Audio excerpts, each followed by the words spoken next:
Good morning, DXN. Very good morning. Good morning. मैं चैताली सालुंखे आप सभी लोगों का मास हेल्थ प्रोग्राम अवेयरनेस में स्वागत करती हूँ। जो पहली बार प्रोग्राम अटेंड कर रहे हैं उनको भी मैं तहे दिल से स्वागत करती हूँ और उनको मैं विनती करती हूँ कि वो अपना नाम और सिटी अपने कमेंट बॉक्स में डाल दीजिए। So once again, good morning, DXN. Very good morning and welcome to each and everyone. मुझे एक कहावत याद आ रही है, शायद आपको पता होगी। अगर किसी चीज को पूरे मन से चाहो तो पूरी कायनात उसे मिलाने में आती है। जी हाँ, इसका एक सफल उदाहरण आज के स्पीकर है, जिनका सफर साइकिल से मर्सिडीज तक, गांव के छोटे शहर से मेट्रो सिटी में बंगलो तक, सरकारी नौकरी से बिजनेस तक, खुद के डेवलपमेंट से लेकर दूसरों के डेवलपमेंट तक। यस, जी हाँ, आज के स्पीकर जिन्होंने 10,000 से ज्यादा ट्रेनिंग वर्कशॉप किए हैं, वो एक अच्छे लेखक है। उनका मानवीय आरोग्य केंद्र, मानवीय आरोग्य क्रांति बुक का बहुत फेमस है। आज के speaker all India trainer, also health wellness coach है। मैं तहे दिल से स्वागत करती हूँ आज के स्पीकर, गोल्ड क्राउन डायमंड और man of DXN, Praveen Salunkhe. Welcome Praveen Salunkhe and डायसेस यूएस। Thank you. Thank you, thank you, thank you miss Chaitali for its nice introduction. Thank you. So friends, आप थैंक सभी यू। लोगों का yes yes thank you ma'am. तो आप सभी लोगों का आज की इस health awareness program, this is called mass health awareness program, इसमें सभी लोगों का मैं आपका तहे दिल से आप सभी लोगों का स्वागत करता हूँ। जैसे कि अभी मैम ने आपको बोला कि आप अपना नाम और अपना प्लेस ज़रूर चैट बॉक्स में लिखिए। जो कमेंट बॉक्स है इसमें आपको, आप जहाँ से भी हैं, कई सारे लोग बाहर से भी है और हमें बहुत सारे लोगों के मैसेज भी मिले कि हमें आज का सेशन हिंदी में लेना है, क्योंकि आउट ऑफ महाराष्ट्र बहुत सारे लोग जुड़े हुए हैं। तो हम कोशिश करेंगे इसको हिंदी में आपके लिए पूरा सेशन करने की। सो दोस्तों, आप सभी लोगों का स्वागत है। कृपया अपना नाम, इंदौर से है, यस, तो आप अपना नाम और अपना प्लेस ज़रूर लिखना है। चलिए दोस्तों, अभी हम सेशन की शुरुआत करते हैं।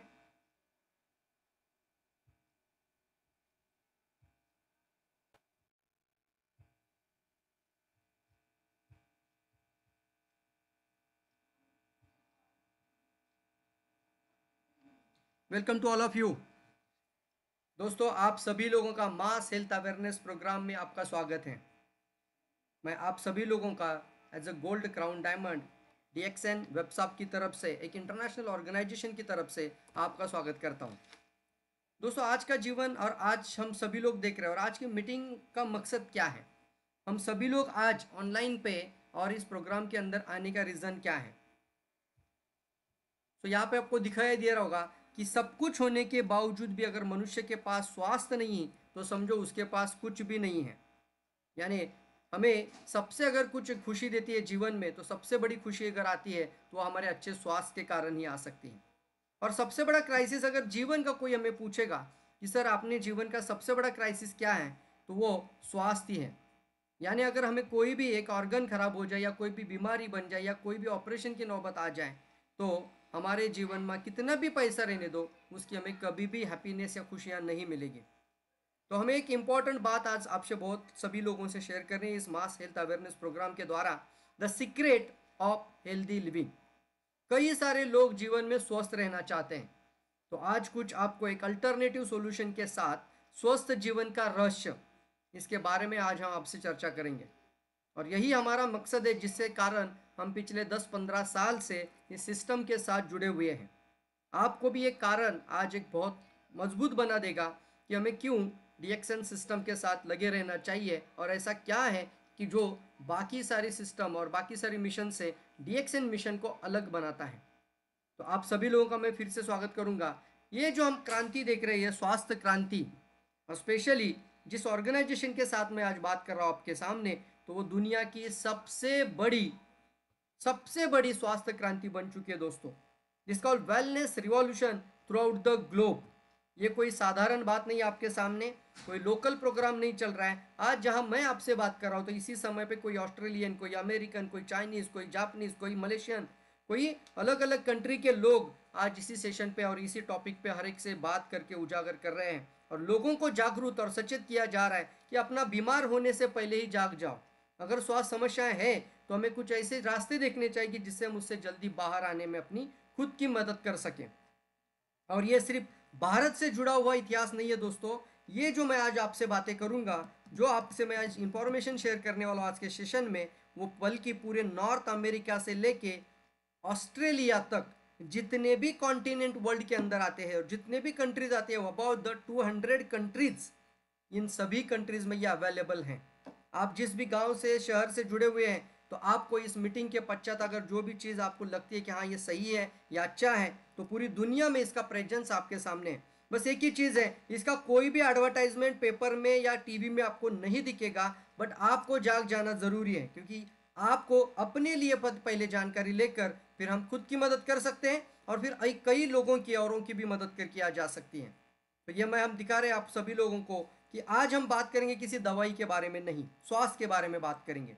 आज हम बात करेंगे दुनिया में सबसे अव्वल नंबर पर कौन सा वनस्पति आता है। आज सभी लोग जानते हैं कि आयुर्वेदा में एक पावर है जो कि स्वास्थ्य समस्याओं में एक ज़बरदस्त बदलाव लाया जा सकता है। बट यहाँ पे आयुर्वेदा में अलग अलग अलग हर्ब्स आती है। तो ऐसी क्या हर्ब है, आज जानकारी लेंगे हम पूरे सेशन में, अंत तक आपको बने रहना है कि ऐसी कौन सी जड़ी बूटी है जिसको द किंग ऑफ हर्ब का दर्जा दिया गया है, सभी जड़ी बूटियों का राजा कहलाता है।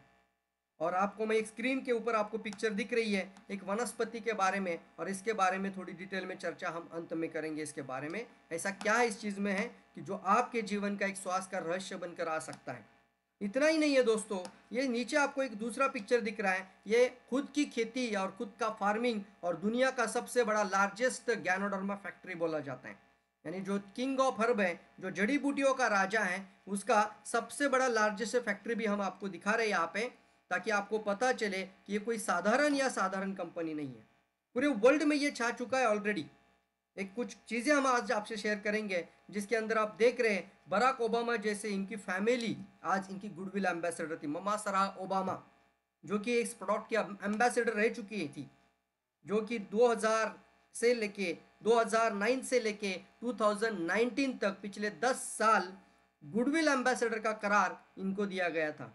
WHO कनेक्टेड है, नासा कनेक्टेड है, यूनाइटेड स्टेट कनेक्टेड है, USFDA कनेक्टेड है और पूरी दुनिया के सभी देश कंट्री से कनेक्टेड है। तो इसे क्या चीज़ है ज़रूर हम जानकारी लेंगे।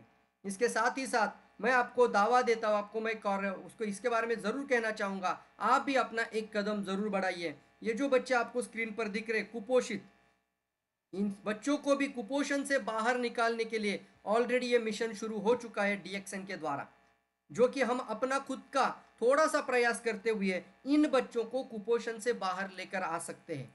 ये भी बात हम आज के सेशन में करेंगे। तो चलिए आज का सेशन का थोड़ा सा आपको एजेंडा ज़रूर बताऊंगा कि आप आज क्या सीखने वाले हैं और आपको क्या जानकारी मिलने वाली है। तो सबसे पहले मेरा पहला लाइन आपके स्क्रीन पर है, कोरोना महामारी का हमारे स्वास्थ्य पर गंभीर परिणाम क्या हो चुका है, इसके बारे में थोड़ा सा जानेंगे। कोई भी स्वास्थ्य समस्या शरीर में उत्पन्न होने के मुख्य कारण क्या है, उसके परिणाम क्या होते हैं, और दूसरा आज हम क्या ट्रीटमेंट कर रहे हैं इसके लिए, और क्यों हम इस बीमारियों से जल्दी बाहर नहीं निकलते हैं। एक बार शरीर में शुरू हो जाए तो हमारी जिंदगी भर, हमारे अंत तक ये बीमारी शरीर में क्यों रहती है, ये भी हम जानेंगे। और सही उपचार कैसे किया जा सकता है, सही उपचार कैसे संभव हो सकता है, इसको कैसे हम एक अच्छा सॉल्यूशन के अंदर लेकर आ सकते हैं। और साथ ही साथ मैं जो बात आपसे शेयर कर रहा हूँ, 5000 साल का सर इतिहास है।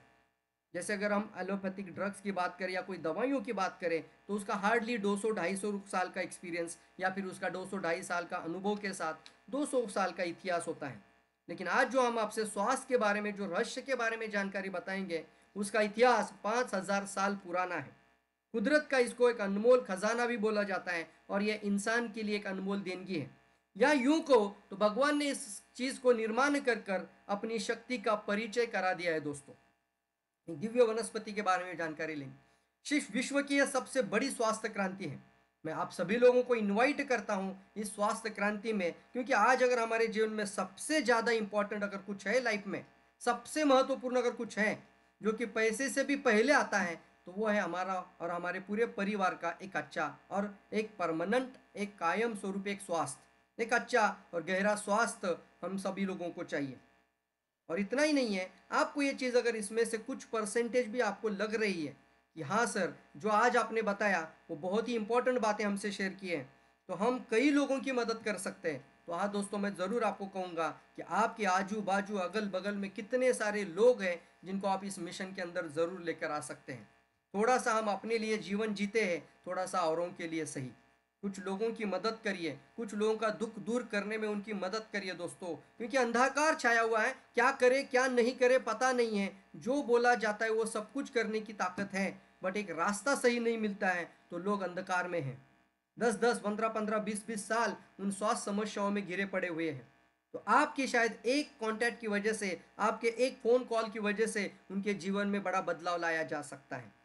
हम जानेंगे आज के सेशन में स्वास्थ्य समस्या और इनके ऊपर थोड़ा सा मार्गदर्शन, और अंत में थोड़ा सवाल जवाब यानी क्वेश्चंस एंड आंसर्स। अगर कुछ लोग मुझे कुछ सवाल भी पूछना चाहेंगे तो बराबर से हम 15 मिनट का टाइम देंगे लास्ट में।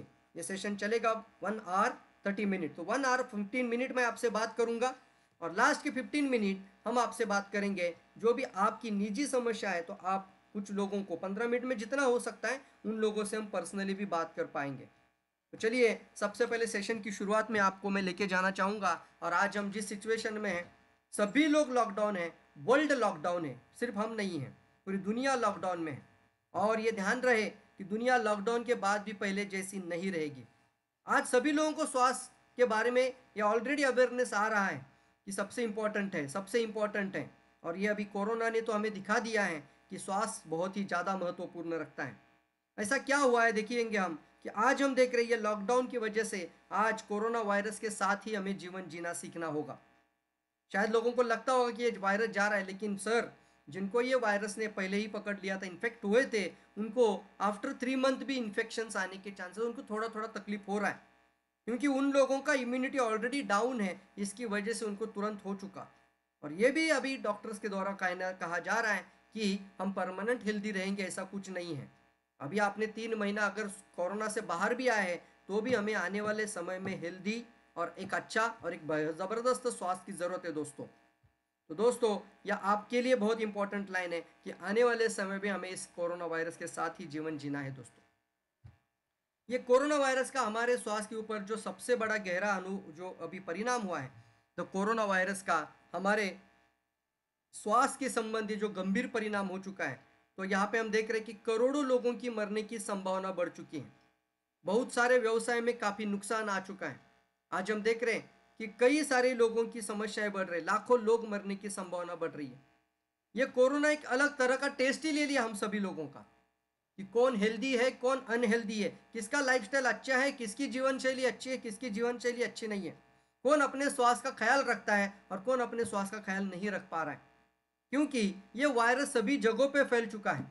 आज की तारीख में 200 देशों में यह वायरस फैल चुका है।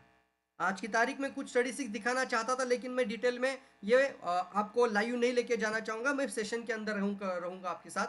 तो यहाँ पे मैं बात करूँगा 4 करोड़ 50 लाख, यानी 4 करोड़ 50 लाख तक लोग अभी इस कोरोना की महामारी के कारण चपेट में आ चुके हैं, इन्फेक्टेड हो चुके हैं, 4 करोड़ इन द वर्ल्ड।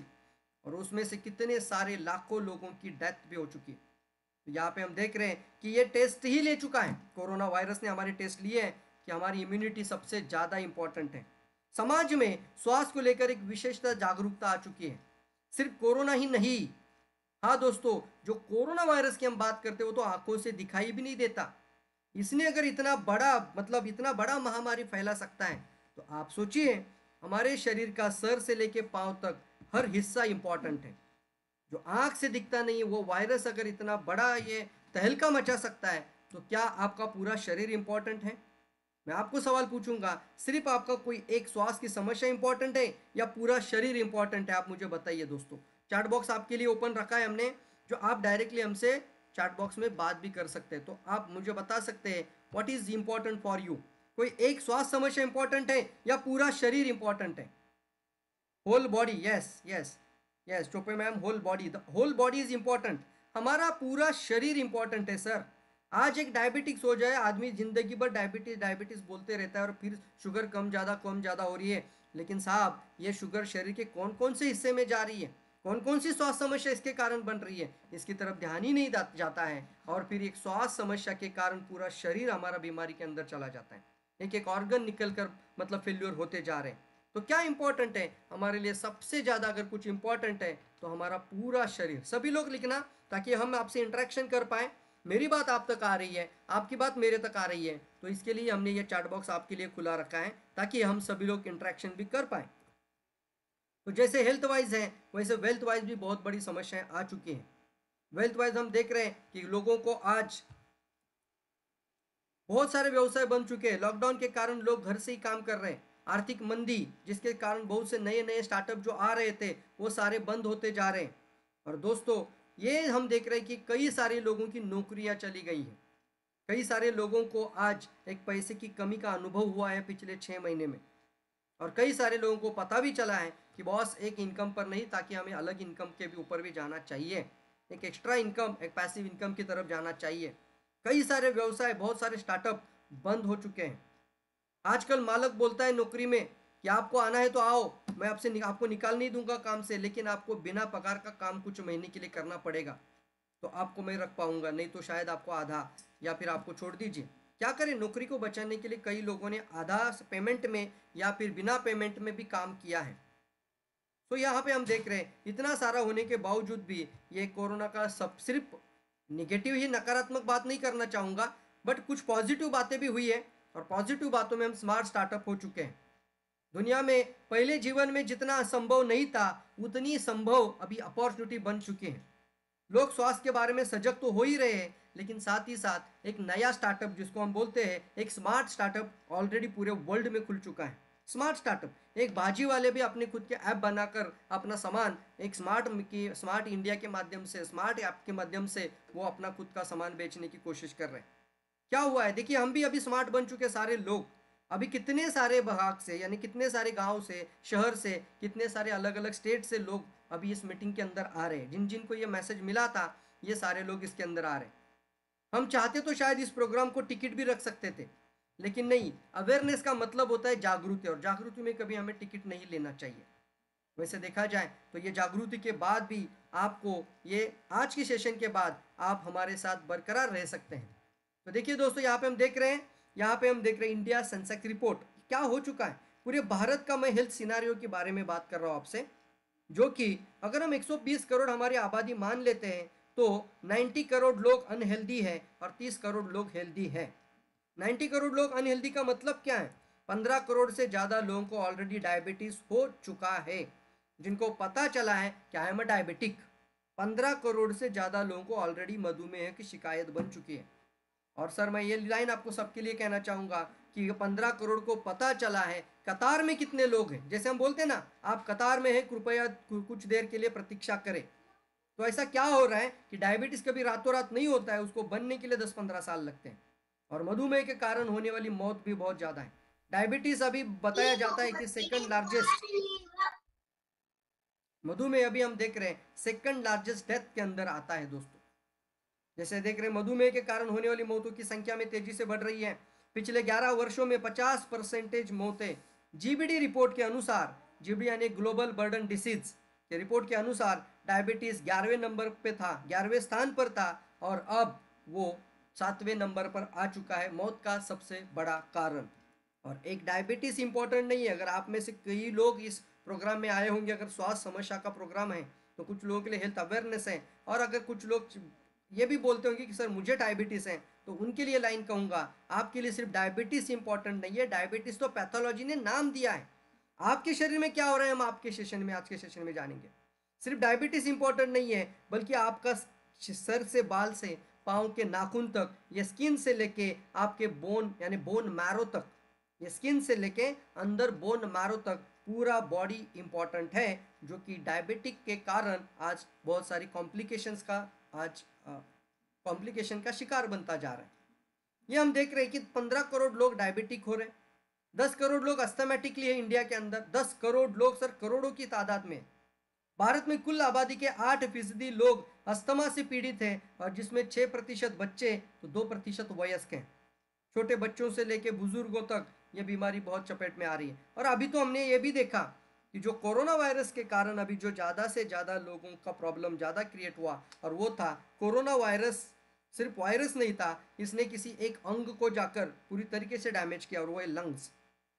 शायद हो सकता था कि ये भी नॉर्मल फीवर के जैसा ठीक हो जाता, लेकिन लंग्स में ये लाखों की तादाद में संख्या बढ़ाता था, और इसके कारण लंग्स में एक म्यूकस लेयर डिपॉजिट होने के कारण, म्यूकस जो कि कफ की मात्रा बनने के कारण सांस लेने के मार्ग में अवरोध निर्माण होकर सांस ही नहीं ले पा रहा है, तो ऑक्सीजन का सिलेंडर, वेंटिलेटर, और फिर लास्ट में मौत में जा रहा है।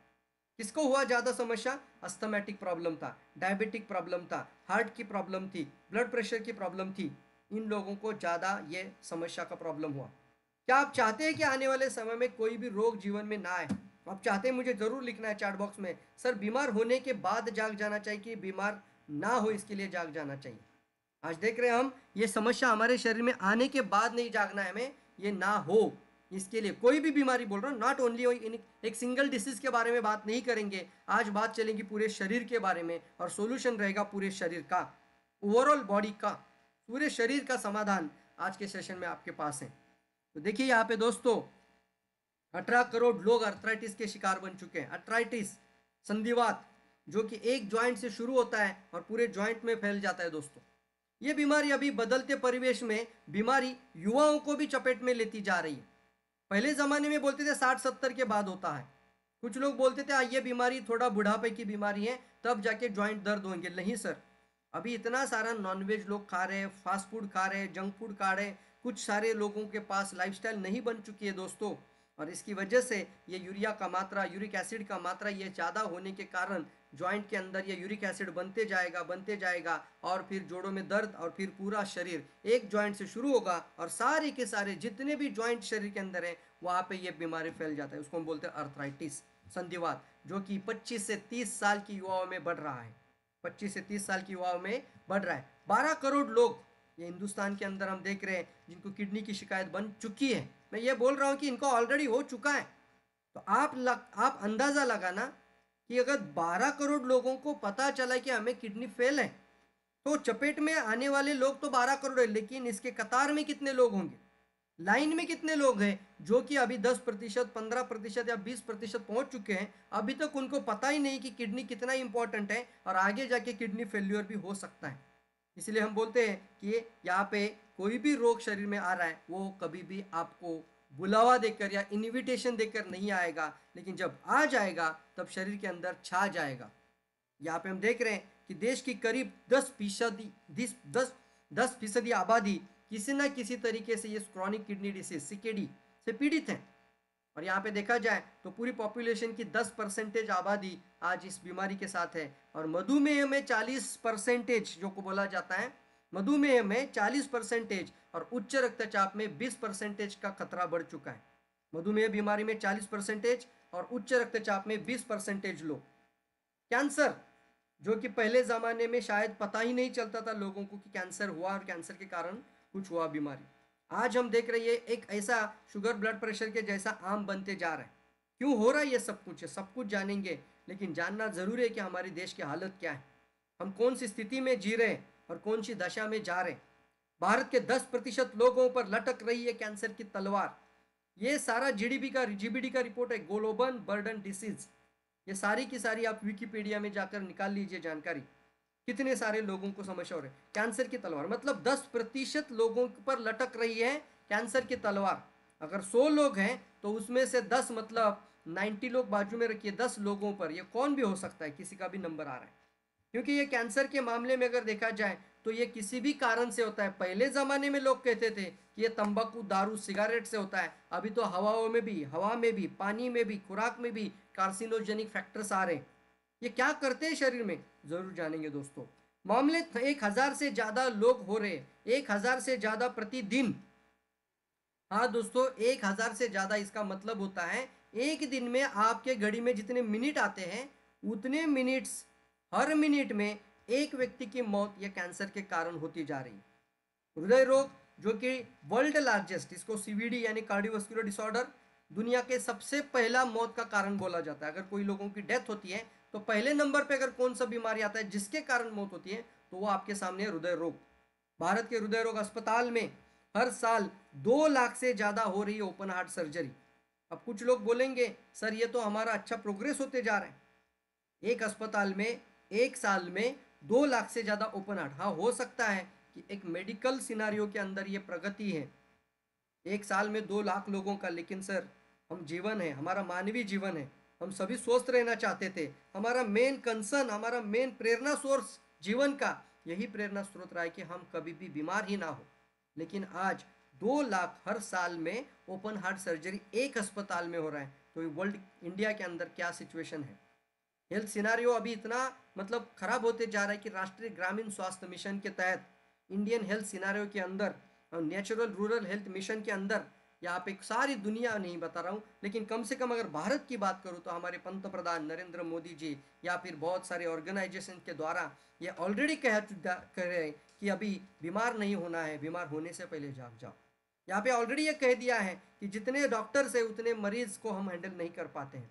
गुजरात की बात आपके सामने स्किनारियो के अंदर कि 17,000 कुल पेशेंट के लिए एक डॉक्टर है, 17,000 पेशेंट के लिए एक डॉक्टर है, 1,56,000 जो बीमार लोग हैं उनके लिए एक अस्पताल है।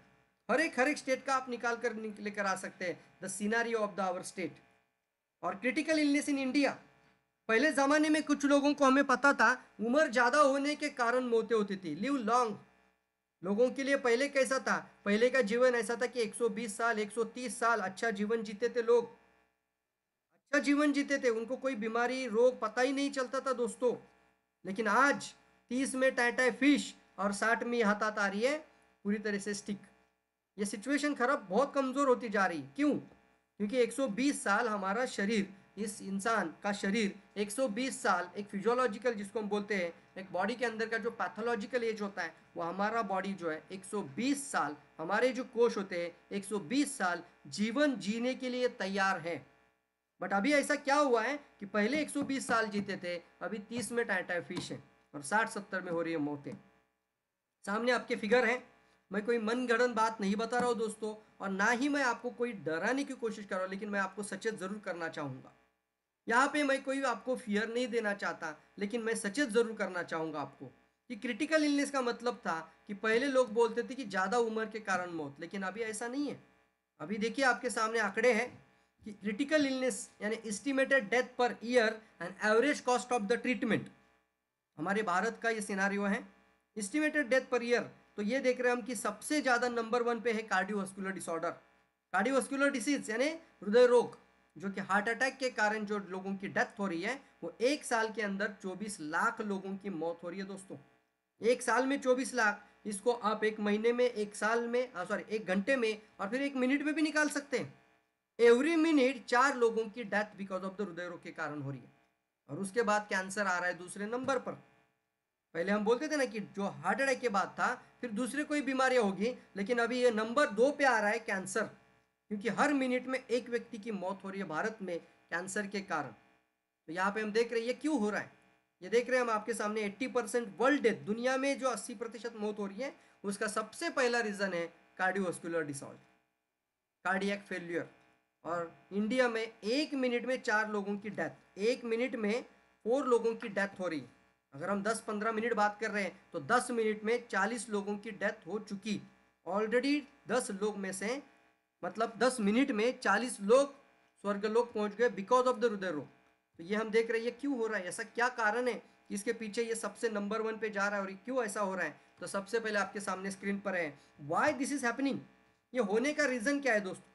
तो बिकॉज सबसे पहला रीजन है वो हम खुद है, we do not aware value of our life, हमें अपने जीवन का मूल्य ही नहीं जानते। अगर मैं कभी किसी को पूछूं कि सर अपना सपना, तो तुरंत मुंह से आता है अपना सपना मनी मनी, अच्छा गाड़ी चाहिए, अच्छा घर चाहिए, अच्छा बंगलो चाहिए, अच्छा प्रॉपर्टी चाहिए, बच्चों के लिए अच्छी शिक्षा चाहिए। हाँ दोस्तों चाहिए, सबको तो चाहिए, लेकिन क्या सब सिर्फ यही प्रायोरिटी है आपकी, या अपना स्वास्थ्य भी प्रायोरिटी है? क्या यही प्राथमिकता है अपनी? आपकी प्राथमिकता और भी है तो क्या अपने स्वास्थ्य के लिए प्राथमिकता आपके पास क्या है? स्वास्थ्य के लिए हम कितने सजग हैं? सब कुछ है, लेकिन अगर स्वास्थ्य नहीं है ना तो हमारे जीवन में कुछ भी नहीं है, कुछ भी नहीं है। सब कुछ है लेकिन स्वास्थ्य नहीं है तो कुछ भी नहीं है। इसलिए हमें सबसे पहला मूल्य अगर देना है तो हमारे अपने खुद की सेहत और अपने स्वास्थ्य को देना चाहिए। और यही मिशन, ये DXN हमारे लिए पूरी दुनिया में लेकर आ रही है कि ताकि स्वास्थ्य भी अच्छा रहे और कुछ हेल्थ प्रॉब्लम है उनको भी ठीक होने में मदद करते रहें। ये क्यों हो रहा है? तो सबसे पहले we do not value of our life. हमारे जीवन का मूल्य क्या है? एक अमेरिका में रिसर्च स्टडी हुआ था और वहां पे बताया गया एक इंसान की dead body same to same अगर बनानी होगी लेबोरेटरी के अंदर तो कितना पैसा लगेगा? डेड बॉडी मतलब उसको वो स्माइल नहीं करेगा, वो आपकी तरफ देखकर हंसेगा नहीं, आप कोई चुटकुला सुना, अच्छा जोक सुना, वो स्माइल नहीं कर पाएगा, उसको कोई भावना नहीं है, कोई इमोशंस नहीं है। पूरी dead body as it is जैसे कि जैसी बॉडी अगर बनानी है तो $5 ट्रिलियन इतना पैसा लगेगा। कैन यू इमेजिन ये बॉडी का वैल्यू क्या है? ऑलरेडी हम बोलते हैं कि 200 करोड़ का हमारा शरीर है, तो इतना बड़ा अगर हमारा शरीर है तो इसको हमें जाग जाना चाहिए कि ताकि ये स्वस्थ रहे। इंसान जो भगवान ने हमारे पास दिया है वो पूरा एक अच्छा सेहतमंद शरीर दिया है, तो हम जब भी निकल कर जाए तो सेहतमंद शरीर को लेकर जाए, ना कि कोई रोग या कोई ऑर्गन फेल्योर के साथ। तो पहला रीज़न है हमें अपने जीवन का मूल्य जान लेना चाहिए, सबसे इंपॉर्टेंस हमें प्रायोरिटी देनी चाहिए हमारे स्वास्थ्य को। और दूसरा देखिए आपके सामने है, because the certain disease like diabetic, heart problem, blood pressure, cancer and the silent killer they are silent killers. They do not showing the symptom until they become a full blown of disease. इसका मतलब है जब तक कि शरीर में कोई रोग का रूप धारण नहीं कर लेता है तब तक ये सिम्टम दिखाएगा नहीं। जब तक रोग का पूर्ण रूप विकसित नहीं होता तब तक कोई लक्षण नहीं। इसका क्या मतलब होता है? आपको सवाल पूछता हूं, एक डायबिटीज या एक किडनी फेल्योर या एक कैंसर या हृदय रोग बनने के लिए 1 महीना, 1 दिन या 1 साल लगता है या कई साल लगते होंगे। इसको हम कहते हैं साइलेंट किलर। मतलब अभी भी शरीर में कुछ तैयारी हो रही है लेकिन पता ही नहीं चलता। क्यों नहीं चलता वो भी देखेंगे आगे की स्लाइड में। दे आर नॉन सिम्टोमेटिक, मतलब ये अलक्षणीय है। ये तभी लक्षण दिखाएंगे जब ये बीमारी का पूर्ण रूप धारण कर लेंगे, किसी रोग का पूर्ण रूप धारण कर लेंगे। क्योंकि एक कोष में आ जाएगा पता नहीं चलेगा, लेकिन जब ट्यूमर बन जाएगा तब पता चलेगा, वो भी बायोप्सी करने के बाद पता चलेगा ये कैंसर है। 1% में ब्लॉकेज आ जाता है, 1% से ही शुरू होगा ना। पहले हम अभी बोलते हैं 90% ब्लॉक हो गया, 95% ब्लॉक हो गया, but start with 1%।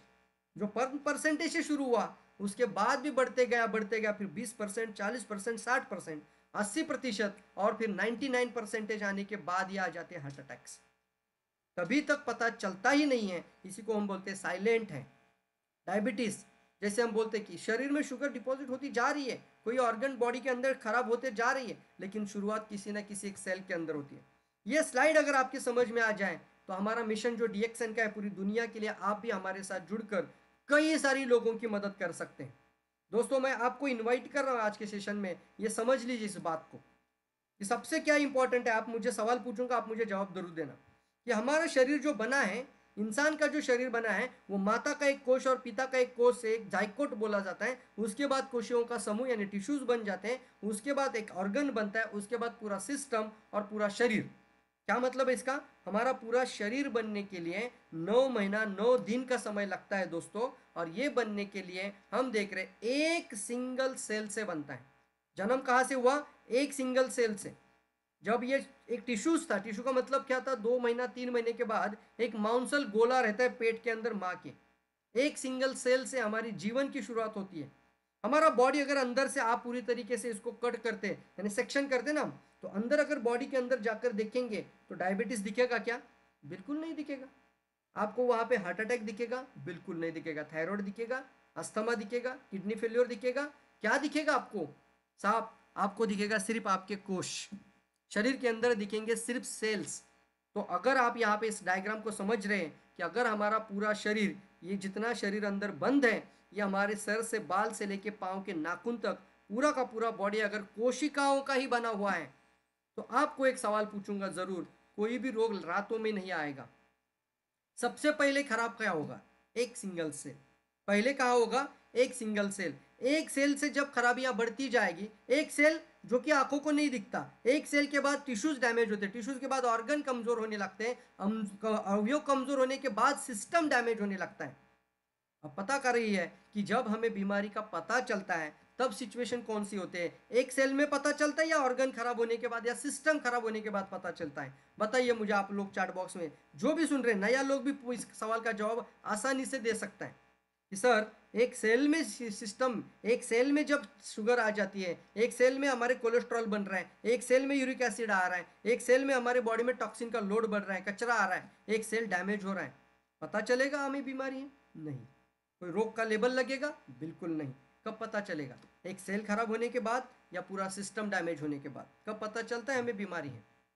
System, system, आप यस भी लिख सकते हैं, सिस्टम, यस दोस्तों, यस, बहुत कई सारे ऑर्गन सिस्टम, ऑर्गन सिस्टम, यानी जब तक कि ऑर्गन कमजोर नहीं होता, जब तक कि कोई सिस्टम खराब नहीं होता, तब तक पता ही नहीं चलेगा, कोई रिपोर्ट में नहीं दिखता। They are non symptomatic, already मैंने बोला। आज जाके आप, मैं खुद जाकर पूरा बॉडी का चेकअप करा दो, पूरा शरीर का सारा रिपोर्ट नॉर्मल, क्या आप पूरी तरीके से हेल्दी बोल सकते हैं अपने आप को? क्योंकि आज मेरा रिपोर्ट है, डॉक्टर खुद बोलते हैं कम से कम 1 साल में कंटिन्यूसली आपको प्रिवेंटिव चेकअप करना चाहिए। तो यहाँ पे सवाल आपके सामने आ जाता है कि अगर पूरे रिपोर्ट नॉर्मल आ जाते हैं तो क्या हम स्वस्थ हैं? क्या हम पूरी तरह से निरोगी हैं? कतई नहीं, क्योंकि रिपोर्ट में बीमारी कब दिखेगी? जब सिस्टम खराब होगा। जब तक सिस्टम ठीक काम कर रहा है तब तक पता नहीं चलता है। सेल डैमेज है, पता ही नहीं चलेगा। सेल के बाद टिश्यूज डैमेज होंगे तभी भी नहीं, ऑर्गन में आ जाता है तभी भी नहीं, सिस्टम जब कमजोर होने लगता है। और ये होम्योस्टैटिक है, हर ऑर्गन एक दूसरे के ऊपर डिपेंड है, जब ये सिस्टम में गड़बड़ आ जाती है तब पता चलता है। तो हमें जाग जाना चाहिए। कब जाग जाना चाहिए? सिस्टम खराब होने के बाद या एक कोशिकाओं को स्वस्थ बनाने के लिए जाग जाना चाहिए। बताइए जल्दी, फास्ट बताइए। हमें सिस्टम खराब होने तक रुकना चाहिए, हमें इंतजार करना चाहिए? अभी तो बहुत सारे कारण हैं। या सिस्टम यानी ऑर्गन या सिस्टम डैमेज होने तक रुकना चाहिए, या हमें अभी आज जाग जाना चाहिए हमारे एक सिंगल कोश को स्वस्थ बनाने के लिए? नहीं, यस दोस्तों, हमें जाग जाना चाहिए। Be aware. क्यों हो रहा है ये सिस्टम खराब? क्यों हो रहा है हमारा बॉडी बीमार? इसका पहला कारण है हमारी कोश की भाषा है। हमारी कोश की भाषा हमसे बोलती है और हमारे कोश हमसे पूछते हैं, मुझे सिर्फ दे दो ऑक्सीजन, प्राण वायु, और दे दो मुझे सिर्फ न्यूट्रिशन, इसके अलावा सर कुछ मत दे दो, सिर्फ प्राण वायु चाहिए और कुछ पोषक तत्व चाहिए और थोड़ा सूर्य प्रकाश भी चाहिए, और आप थोड़ा सा एक्सरसाइज करके लाइफ को मेंटेन रखिए। ऑक्सीजन और न्यूट्रिशन के अलावा हमारा शरीर आपसे कुछ नहीं मांगता है। लेकिन क्या हम प्योर ऑक्सीजन दे पा रहे हैं? क्या हम प्योर न्यूट्रिशन दे पा रहे हैं?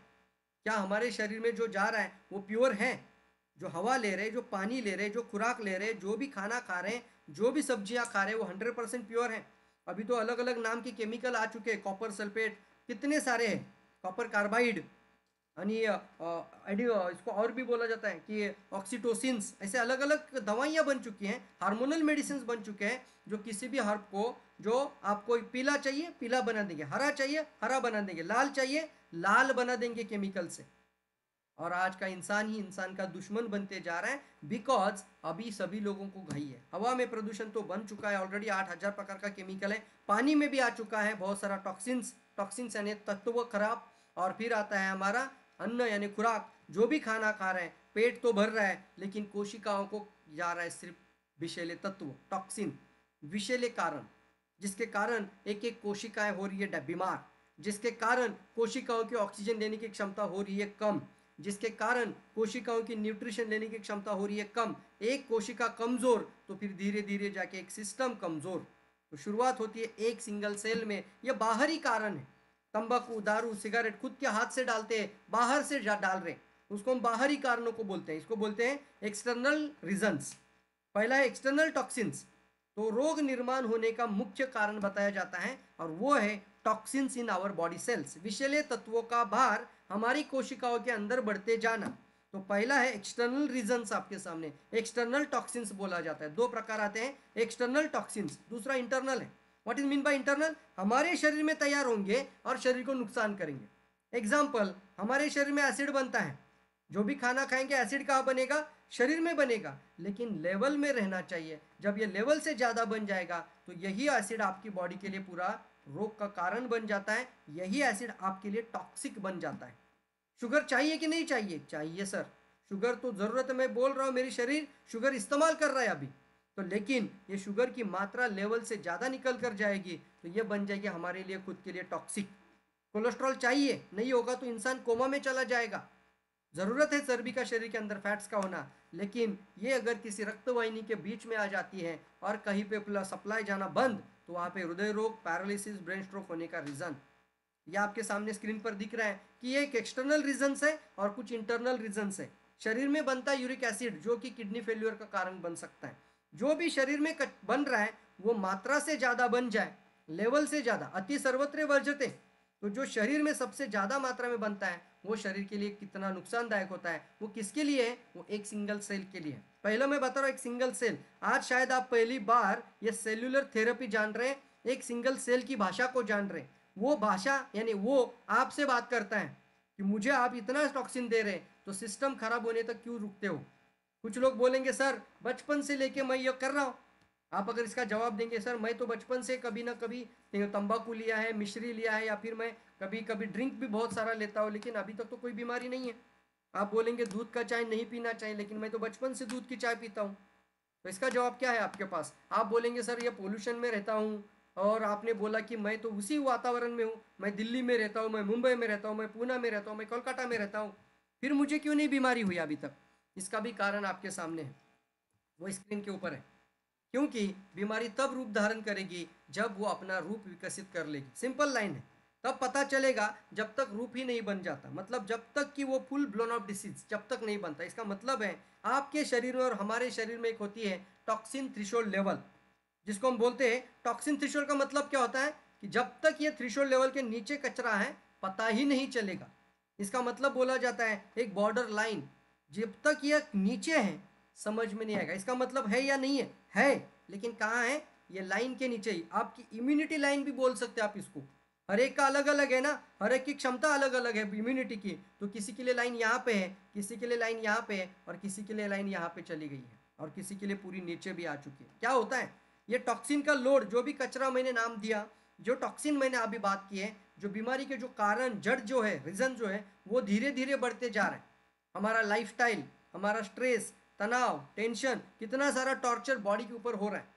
तनाव के कारण भी बहुत सारे परिणाम हो रहे हैं। लेकिन क्या होता है शरीर असल में क्या होता है? पैथोलॉजिकल अगर देखा जाए तो सेल के अंदर बन जाता है टॉक्सिक लोड, कचरों का भार, यानी पेशी कोशिकाओं के अंदर कुछ खराबियां आती है और वो धीरे धीरे आती है। तो शुरुआत एक सेल में होती है, उसको हम बोलते हैं प्री इलनेस, PIP। क्या बोलते हैं इसको हम? आप याद रखने के लिए PIP बोलना, प्री इलनेस। जब तक ये नीचे है हम सभी लोग प्री इलनेस में हैं। प्री इलनेस का मतलब क्या है? प्री यानी पहले, इलनेस यानी बीमारी, बीमार होने की अवस्था की पूर्व अवस्था। सभी लोग, हम सभी लोग किसी ना किसी इस अवस्था में हैं। आप में से कई लोग शायद प्री इलनेस में हैं, लेकिन कुछ लोगों के शरीर में ये टॉक्सिन का लोड बढ़ते जाता है, और जब ये थ्रेशोल्ड लेवल को पार कर जाता है तब जाके आ जाते हैं लक्षण यानी सिम्टम्स। उसको हम कहते हैं सिम्टम। क्यों? क्योंकि अभी ये थ्रेशोल्ड को पार कर चुके हैं, तो सिम्टम आएंगे। सिम्टम आएंगे तो सिम्टम के लिए डॉक्टर्स हैं, सिम्टम आएंगे तो बहुत सारे अस्पताल हैं, सिम्टम आएंगे तो आप रिपोर्ट्स निकालेंगे, और हर रिपोर्ट्स को, हर सिम्टम को, किसी भी लक्षणों को तुरंत दबाने के लिए, सप्रेस करने के लिए कई सारी मेडिसिन हैं। आपका सर दर्द हो रहा है और आपने डॉक्टर के पास चले गए, डॉक्टर मेरा सर दर्द हो रहा है, तो डॉक्टर तुरंत एक दवाई लिख के देगा, आपका दर्द गायब हो जाएगा दोस्तों। लेकिन सर दर्द होने के कारण शरीर के अंदर होते हैं वो समझ में आते ही नहीं है। टॉक्सी जो इसको हम बोलते हैं सिम्टम को कम किया, आपको जो सिम्टम आ रहे हैं उसको तुरंत कम किया, लेकिन जो कारण थे वो बढ़ते जाते हैं। तो आदमी जो सिम्टम में था वो चला जाता है डिसीज में। पहले बार बार सर्दी होती थी तो सिम्टम क्या था? सर्दियों का आना। सर्दी क्यों आ रही है? क्योंकि टॉक्सिन का लोड बढ़ गया। कितना बढ़ गया? थ्रेशोल्ड लेवल के ऊपर चला गया। अब सिम्टम आ रहे हैं तो सिम्टम क्या कर रहे हैं? अच्छू छींका दे रहे हैं हम। फिर डॉक्टर के पास जा रहे हैं, डॉक्टर क्या बोलेगा? अभी आपको सर्दी है तो ये दवाइयाँ खाओ, तुरंत आपको अच्छा लगेगा। हमने दवाई खाई, हमने सुखा दिया, अच्छा लगा। लेकिन सर यही टॉक्सिन का लोड जब बढ़ जाता है तो जो सर्दियों में था, जो खांसी बुखार में था, वही आदमी अस्थमा की तरफ चला जाता है। इसको बोलते हैं डिसीज लेबल, यानी एक लेबल लग जाता है और उसको नाम दे दिया अस्थमा। अलग आ गए। तो हम क्या बोल रहे हैं अभी? पहले लक्षण पे हम काम करते थे, जो लक्षण यानी लक्षण अवस्था है वहाँ पे हजारों लक्षण के लिए हजारों मेडिसिन हैं। एक लक्षण का दवा दूसरे लक्षण पे काम नहीं करता। और इस सिचुएशन में जब हम लक्षण को कम करते हैं और कारण वैसे ही रहते हैं तो इंसान पहुंच जाता है डिसीज में, यानी लेवल लग जाते हैं। और जब डिसीज में पहुंच जाते हैं तो इसके लिए भी हम कहाँ जाएंगे? सिर्फ डॉक्टर के पास। डॉक्टर क्या करेंगे फिर, अलग अलग बीमारी के लिए अलग अलग मेडिसिन लिख कर देंगे। शुगर है, बीमारी वाली। आप मुझे बताइए इसका जवाब, आप समझ ले मेरी बातों को, तो जो शुगर का दवा है वो ब्लड प्रेशर के लिए नहीं चलेगा। इसका मतलब क्या है, तुरंत आपने लक्षणों को तो कम कर दिया, तुरंत आपने डिसीज के जो रिपोर्ट्स निकल कर आते हैं इंटेंसिटी को तो कम कर दिया, लेकिन क्या आपने कारण को शरीर से बाहर निकाल दिया? बिल्कुल नहीं। तो कारण क्या हो रहा है, धीरे धीरे बढ़ते जा रहे। कारण क्या थे, वो टॉक्सिन सेल के अंदर आना, कोशिकाओं का संतुलन बिगड़ जाना, और धीरे धीरे एक कोशिकाओं से लेकर पूरा सिस्टम खराब होते जाना।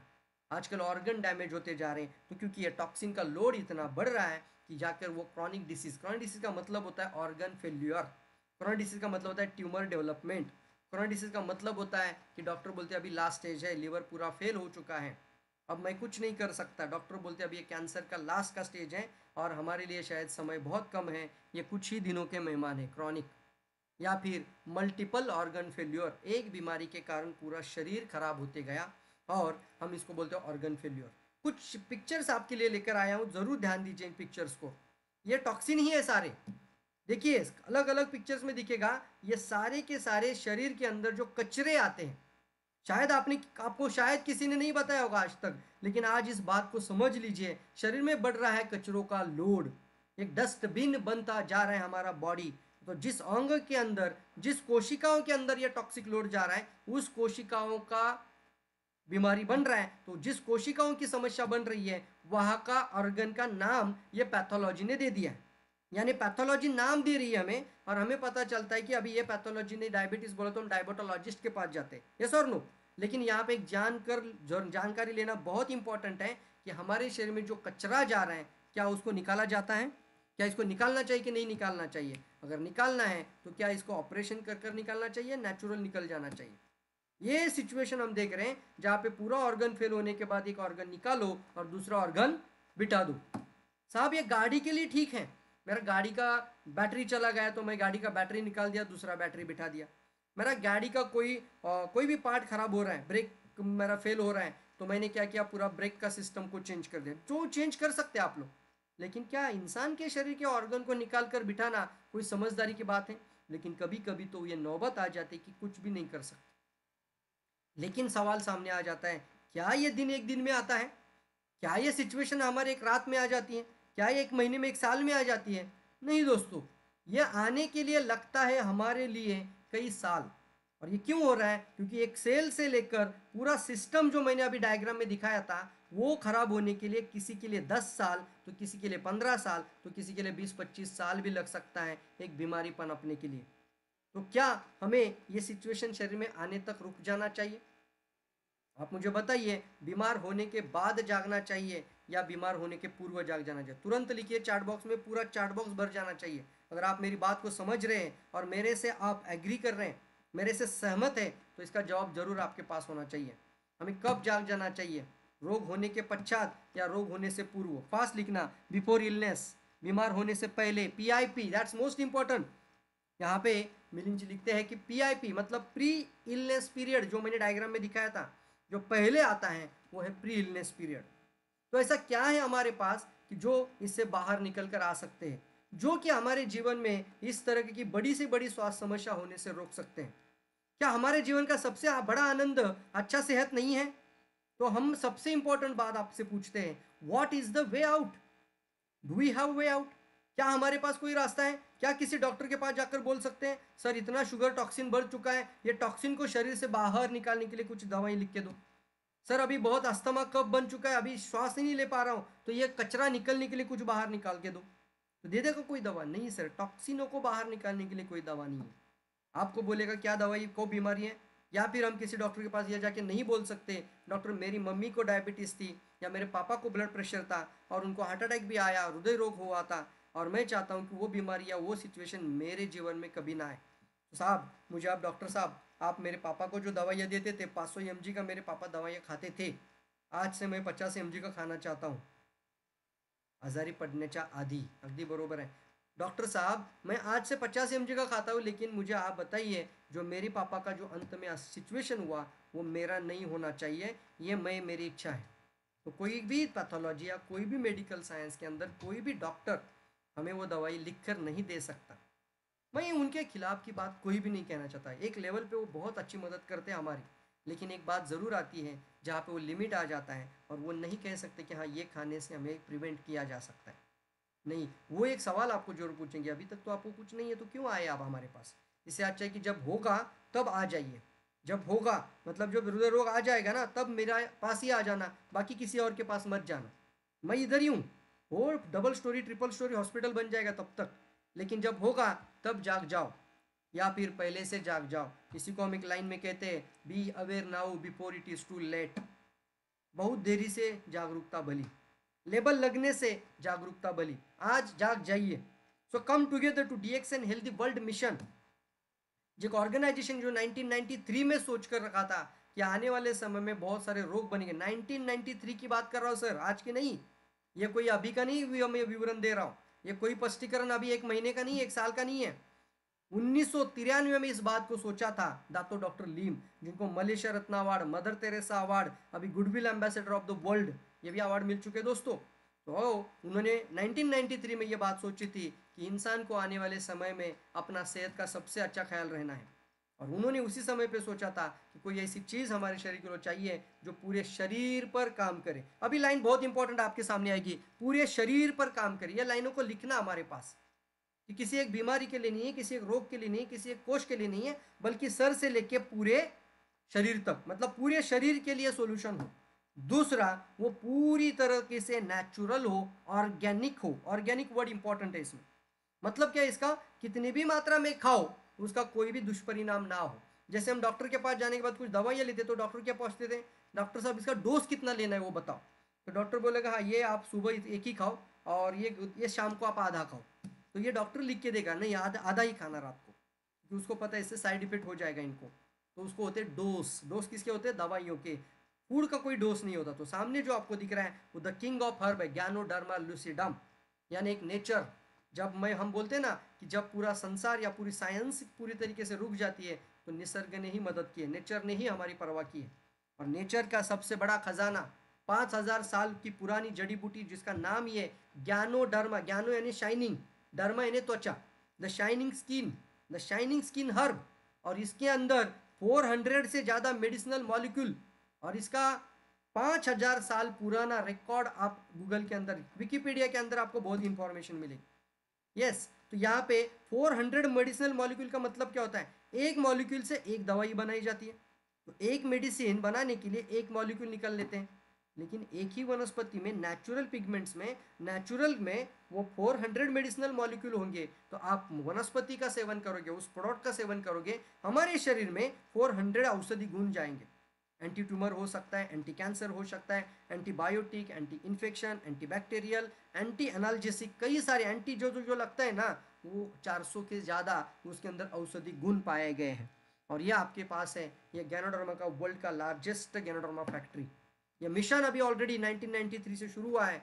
शायद अगर आप पहली बार जानकारी ले रहे हैं तो, लेकिन बताना चाहूँगा ये ग्लोबल मिशन बन चुका है। आज भारत के व्यतिरिक्त पूरी दुनिया में 200 से भी अधिक देशों में ये जगह में उपलब्ध हैं। आप जिस भी कंट्री में हो, जिस भी शहर में, जिस भी स्टेट में, जिस भी गांव में, जिन्होंने आपको बुलाया है वो आगे को गाइड आपको ज़रूर कर सकता है, क्योंकि उन तक इंफॉर्मेशन पहुंची है। बस आप तक इंफॉर्मेशन आनी ज़रूरी थी, और इसके लिए होता है एक अवेयरनेस प्रोग्राम। जो आने वाले समय में हम डेली 10 बजे के सेशंस लेते हैं। हम लगातार ऑनलाइन मीटिंग्स कर रहे हैं, अभी तो लॉकडाउन हो चुका है, तो लगातार ऑनलाइन के माध्यम से ये पूरी इंफॉर्मेशन आप तक पहुंचा रहे हैं। तो आप भी बरकरार रहना कंटिन्यूसली ऑनलाइन प्रोग्राम में भी दोस्तों। ये दिखाना चाहेंगे हम आप सभी लोगों को, ये हमारा दुनिया की सबसे बड़ी लार्जेस्ट गैनोडर्मा, खुद की फैक्ट्री, खुद का फार्म, खुद की खेती, खुद का मैन्युफैक्चरिंग, खुद की फैक्ट्री, और खुद का प्रोडक्ट का सब कुछ खुद का मैन्युफैक्चरिंग। मतलब क्या है, खेती से लेके हमारे घर तक जितनी भी ऑपरेशंस होती है वो खुद ओन करता है, जिसको बोला जाता है कोई कॉन्ट्रैक्ट सब कॉन्ट्रैक्ट नहीं है, किसी और के हाथ में नहीं दिया जाता, आपके किसी अगल बगल के स्टोर में नहीं मिलेगा। इसके लिए सिस्टम के अंदर आना पड़ेगा, और यह सिस्टम 200 कंट्रीज के लिए समान है, किसी एक कंट्री के लिए नहीं है। यह सिस्टम पूरे वर्ल्ड के लिए एक जैसा सिस्टम है दोस्तों। तो हमें पहले स्वास्थ्य की रक्षा करने हेतु हमें जाग जाना चाहिए। देखिए 1993 का ज्ञानोडर्मा के साथ हम देख रहे हैं सबसे पहले दातो डॉक्टर लीम सियोजिन, जिन्होंने अभी ये founder of the Malaysia, founder of the DXN, founder of the ganoderma, हमारे लिए जिन्होंने आविष्कार, जिन्होंने ये जानकारी हमारे तक पहुंचाया, वो है दातो डॉक्टर लीम सियोजिन। और हाथ में है गैनोडर्मा फार्म के अंदर का ये गैनोडर्मा का फोटो। आज जो जानकारी दे रहा हूँ कोई दवा या कोई मेडिसिन या कोई प्रोडक्ट या कोई मार्केटिंग नहीं है, बल्कि एक सहज समझ में आ जाए ऐसे एक सुंदर और एक नेचुरल इंफॉर्मेशन आपके सामने है, जो कि आपके सामने दिख रहा है। गैनोडर्मा 400 औषधि गुणों का क्या करता ही है। और हमारे लिए खुशी की बात आपके स्क्रीन पर आ रही है। खुशी की बात मतलब क्या होती है? Good news. गुड न्यूज़ का मतलब क्या है? अब तक तो हम बोलते थे मलेशिया में फैक्ट्री है, इंडोनेशिया में है, बहुत जगहों पे है, वर्ल्ड में 26 कंट्रियों में है, लेकिन इंडिया का पिक्चर्स क्या है? तो इंडिया का आपके सामने मैं ये वीडियो प्ले करता हूँ। इंडिया के अंदर वर्ल्ड की लार्जेस्ट, मतलब जितना बड़ा मलेशिया में है उससे 3 गुना फैक्ट्री तेलंगाना में, हैदराबाद में आपके सामने आ चुका है। इसका भी हम फोटोग्राफी कर रहे हैं, वो है आपके सामने बन रहा है। आने वाले 6 महीने में पूरा तैयार है। पूरा फिनिश नहीं है, लेकिन ये चल रहा है।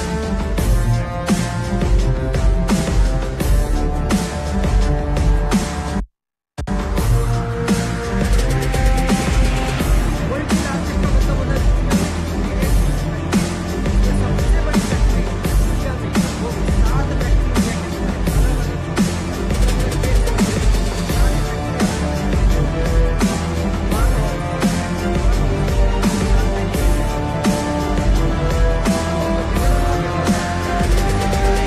फैक्ट्री उससे कुछ बहुत सारे अलग-अलग प्रोडक्ट आपके स्क्रीन पर, मतलब आने वाले समय में आपके पास होंगे। अब यहाँ पे हम देख रहे हैं दोस्तों, सबसे एक इम्पॉर्टेंट बात है, और वो है क्या करता है ये हमारे शरीर में। तो इसको जानना बहुत इंपॉर्टेंट है। हमारे शरीर में जो गैनोडर्मा है वो हमारे बॉडी में, पूरे शरीर में एक सबसे पहला काम करता है, वो है now time for identify your body in micro level. इसका मतलब होता है हमारे संपूर्ण शरीर को अंदर से छानबीन करना।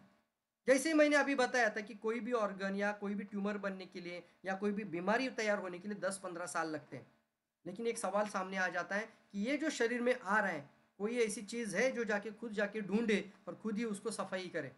तो हाँ दोस्तों, इसीलिए हमने ये लाइन आपके सामने रखा है, the time for identify your body in micro level. उन 400 औषधि गुणों में, 400 मेडिसिनल प्रॉपर्टी में एक पावरफुल प्रॉपर्टी है, और वो है scan your body natural way. हमारे शरीर के अंदर जाकर नैसर्गिक रीत्या, नेचुरल वे, वो हमारे शरीर में से कई सारे विषैले तत्वों को ढूंढता है और ढूंढकर शरीर से बाहर निकालता है। अब सूक्ष्म स्तर पर अपने शरीर की सूक्ष्म जांच करने का समय आ गया है। माइक्रो लेवल, माइक्रो लेवल का क्या मतलब है? हम जब भी मेडिसिन या रिपोर्ट में जाते हैं, या जब भी हम पूरा बॉडी को स्कैनिंग करते हैं, जैसे मैंने ब्लड चेक किया, रिपोर्ट चेक किया, मैंने पूरा सोनोग्राफी किया, मैंने कोई एंडोस्कोपी की, यहाँ पे कैमरा डाला, पूरा एंडोस्कोपी हो रहा है, कोलोनोस्कोपी भी होता है, अलग अलग स्कोपी निकल कर आते हैं, एंजियोग्राफी होता है। ये एक होता है आपका बीमार बनने के बाद। लेकिन यहाँ पे मैं आपको बताना चाहूँगा माइक्रो का क्या मतलब था। माइक्रो का मतलब था एक सूक्ष्म कोशिकाओं की जांच करी। कैसे करेंगे?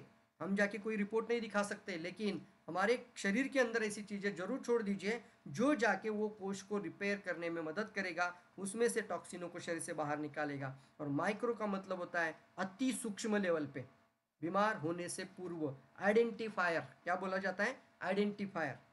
जो हर मैंने अभी आपको दिखाया था वो आइडेंटिफायर है। How it is work? Scan our whole body natural organs at a time, whole body organs at a time, एक साथ हमारे पूरे शरीर के सभी अंगों की सूक्ष्म जांच। आइडेंटिफाई और single abnormal cell and convert it into normal cell. इसका स्क्रीनशॉट जरूर रखिए। हमारे एक असामान्य कोशिका की पहचान करें और उस असामान्य कोशिका को सामान्य कोशिका में परिवर्तित करें। जब एक कोशिका सामान्य, तो सिस्टम खराब हो जाएगा क्या? तो सिस्टम खराब होने से पहले ही अगर हम ये प्रोडक्ट हमारे शरीर में देते हैं, नेचुरल है, कितना भी खाओ, कोई दुष्परिणाम नहीं। 27 साल से 200 कंट्रीज का लोग इसको खा रहे हैं और लोगों को खिला रहे हैं। 1 करोड़ से ज़्यादा लोग इसके साथ डिस्ट्रीब्यूटर वितरक बन चुके हैं और 200 कंट्रीज में इसके ऑफिसेस खुल चुके हैं दोस्तों। तो सामने आपके बात आ जाती है एक पावरफुल इंटरनेशनल ऑर्गेनाइजेशन के साथ एक हेल्थ का वर्ल्ड का मिशन, जो कि आपकी एक सामान्य कोशिकाओं को असामान्य मतलब कमजोर, एबनॉर्मल, जो बीमारी की दिशा में जाने वाली पहली कोशिका, दिखा रहा हूं मैं आपको स्क्रीन पर, रोगों की दिशा में सफर करने वाली पहली एबनॉर्मल सेल, असामान्य दूषित कोशिका।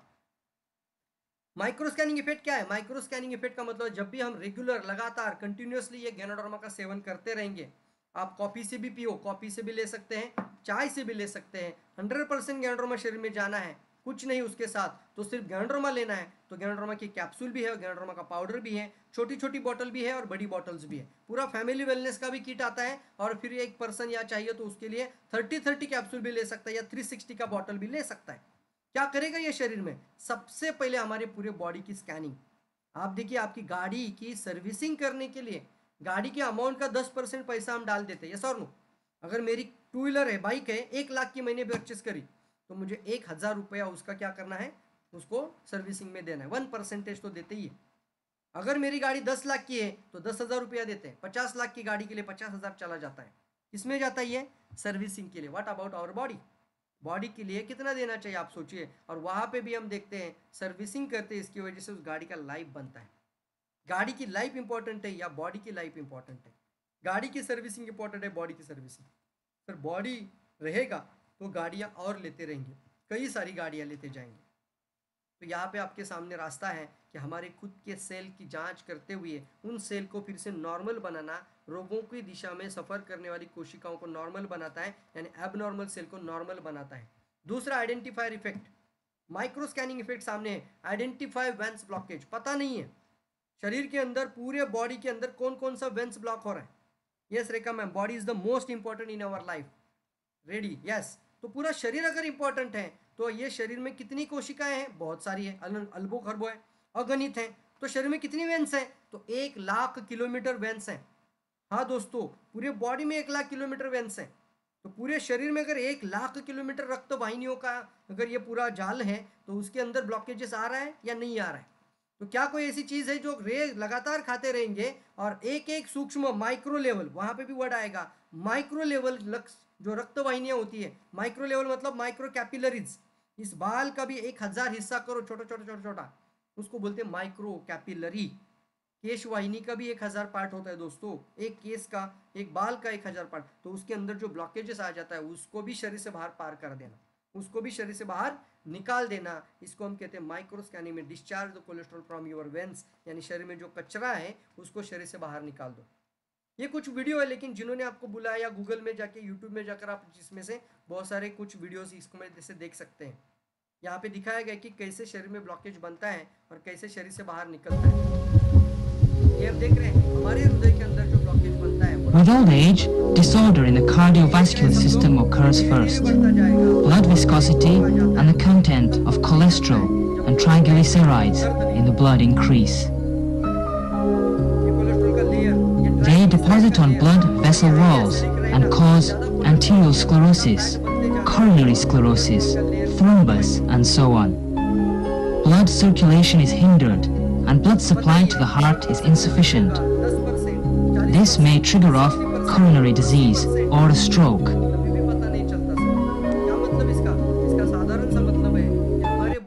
These diseases will cause the undernutrition of some muscular tissues, leading to their aging and atrophy, and thus initiate diseases in some internal organs. हमारी माता सबको खाना खिलाती है, लेकिन खुद भी खाना खाती है कि नहीं खाती? यहाँ पे हमारा शरीर में देखिए क्या होता है। The triterpenoids in Glossoganoderma can promote blood circulation and reduce the contents of cholesterol and triglycerides in blood. So, it has the effect of preventing and curing hyperlipemia, coronary sclerosis, and other heart diseases. अब सवाल सामने आपको पूछना चाहूँगा, sir कब जाग जाएंगे? सब 90% ब्लॉक होने के बाद या 5% में जाग जाना चाहिए? बताइए मुझे। सबसे पहले एक सवाल आता है इंपॉर्टेंट, क्या ये हमारे शरीर में 5 से 10% नहीं होगा? क्या हमारा अंदर का जो रक्तवाहिनी है जो पूरी तरीके से क्लीन रहेगा, पूरा नेचुरल रहेगा, 100% क्लीन रहेगा अंदर? नहीं सर, 5% पे जाग जाना चाहिए। 5% किसी रिपोर्ट में नहीं दिखेगा, 1% किसी रिपोर्ट में नहीं आएगा, लेकिन फिर भी गैनोड्रोमा खाओ ताकि आने वाले समय में यह 5% की रिस्क 50% ना बने। 90% एक जो 100% ब्लॉक होने के बाद जब पूरा वेंस बंद हो जाता है तब जाके अटैक आ जाता है। जब तक कि बंद नहीं होता, थोड़ा सा भी सप्लाई जा रहा है तो भी हृदय बेचारा काम करते रहता है। एक लाइन बहुत इंपॉर्टेंट है इसके लिए, ये हमारा जो हार्ट है ना, ये रात दिन हमारे लिए जो मेहनत करता है, 1 लाख बार पंपिंग करता है दोस्तों। ये इसके लिए कहावत है, ये बोलता है तेरी मतलब सब कन्फ्यूजन ही कन्फ्यूजन है। ये जो हृदय हमारे साथ बात करता है वो क्या बोलता है हमारे लिए? कि सर तेरी भी चुप और मेरी भी चुप, मतलब जब तक मैं सह सकता हूँ उतने तक आपको टेंशन लेने की ज़रूरत नहीं। 95% ब्लॉकेज है तब भी पता नहीं चलता दोस्तों। लेकिन आपको आज जाग जाना है, ये वेलनेस मिशन है, ये वर्ल्ड वाइड मिशन है। आज आप अपनी सेहत का ख्याल रखना चाहते हैं, आप चाय चेंज कर सकते हैं, कॉफ़ी चेंज कर सकते हैं, 1 RG 1 GL 20 रुपीज़ ओनली दोस्तों। जिसने भी आपको बुलाया जरूर थैंक यू मैसेज डालकर पूछना इसके साथ और क्या क्या कर सकते हैं सर, और कब मीटिंग्स होंगे और कब प्रोग्राम मिलते रहेंगे, इस तरीके का इन्फॉर्मेशन कब और डिटेल में आएगा। मैं भी कुछ जीवन में बड़ा करना चाहता हूँ। आगे बढ़िए दोस्तों। ये देखिए, identify your mucus status in lungs. पता नहीं है, अभी ये कोरोना की वजह से पता चला कुछ लोगों को कि जिसके लंग्स में बहुत सारा कफ है उसको तुरंत प्रॉब्लम आ गए, उसको तुरंत सांस लेने में तकलीफ आ गई। लेकिन क्या आज भी हमारे लंग्स में कफ है? तो हाँ है।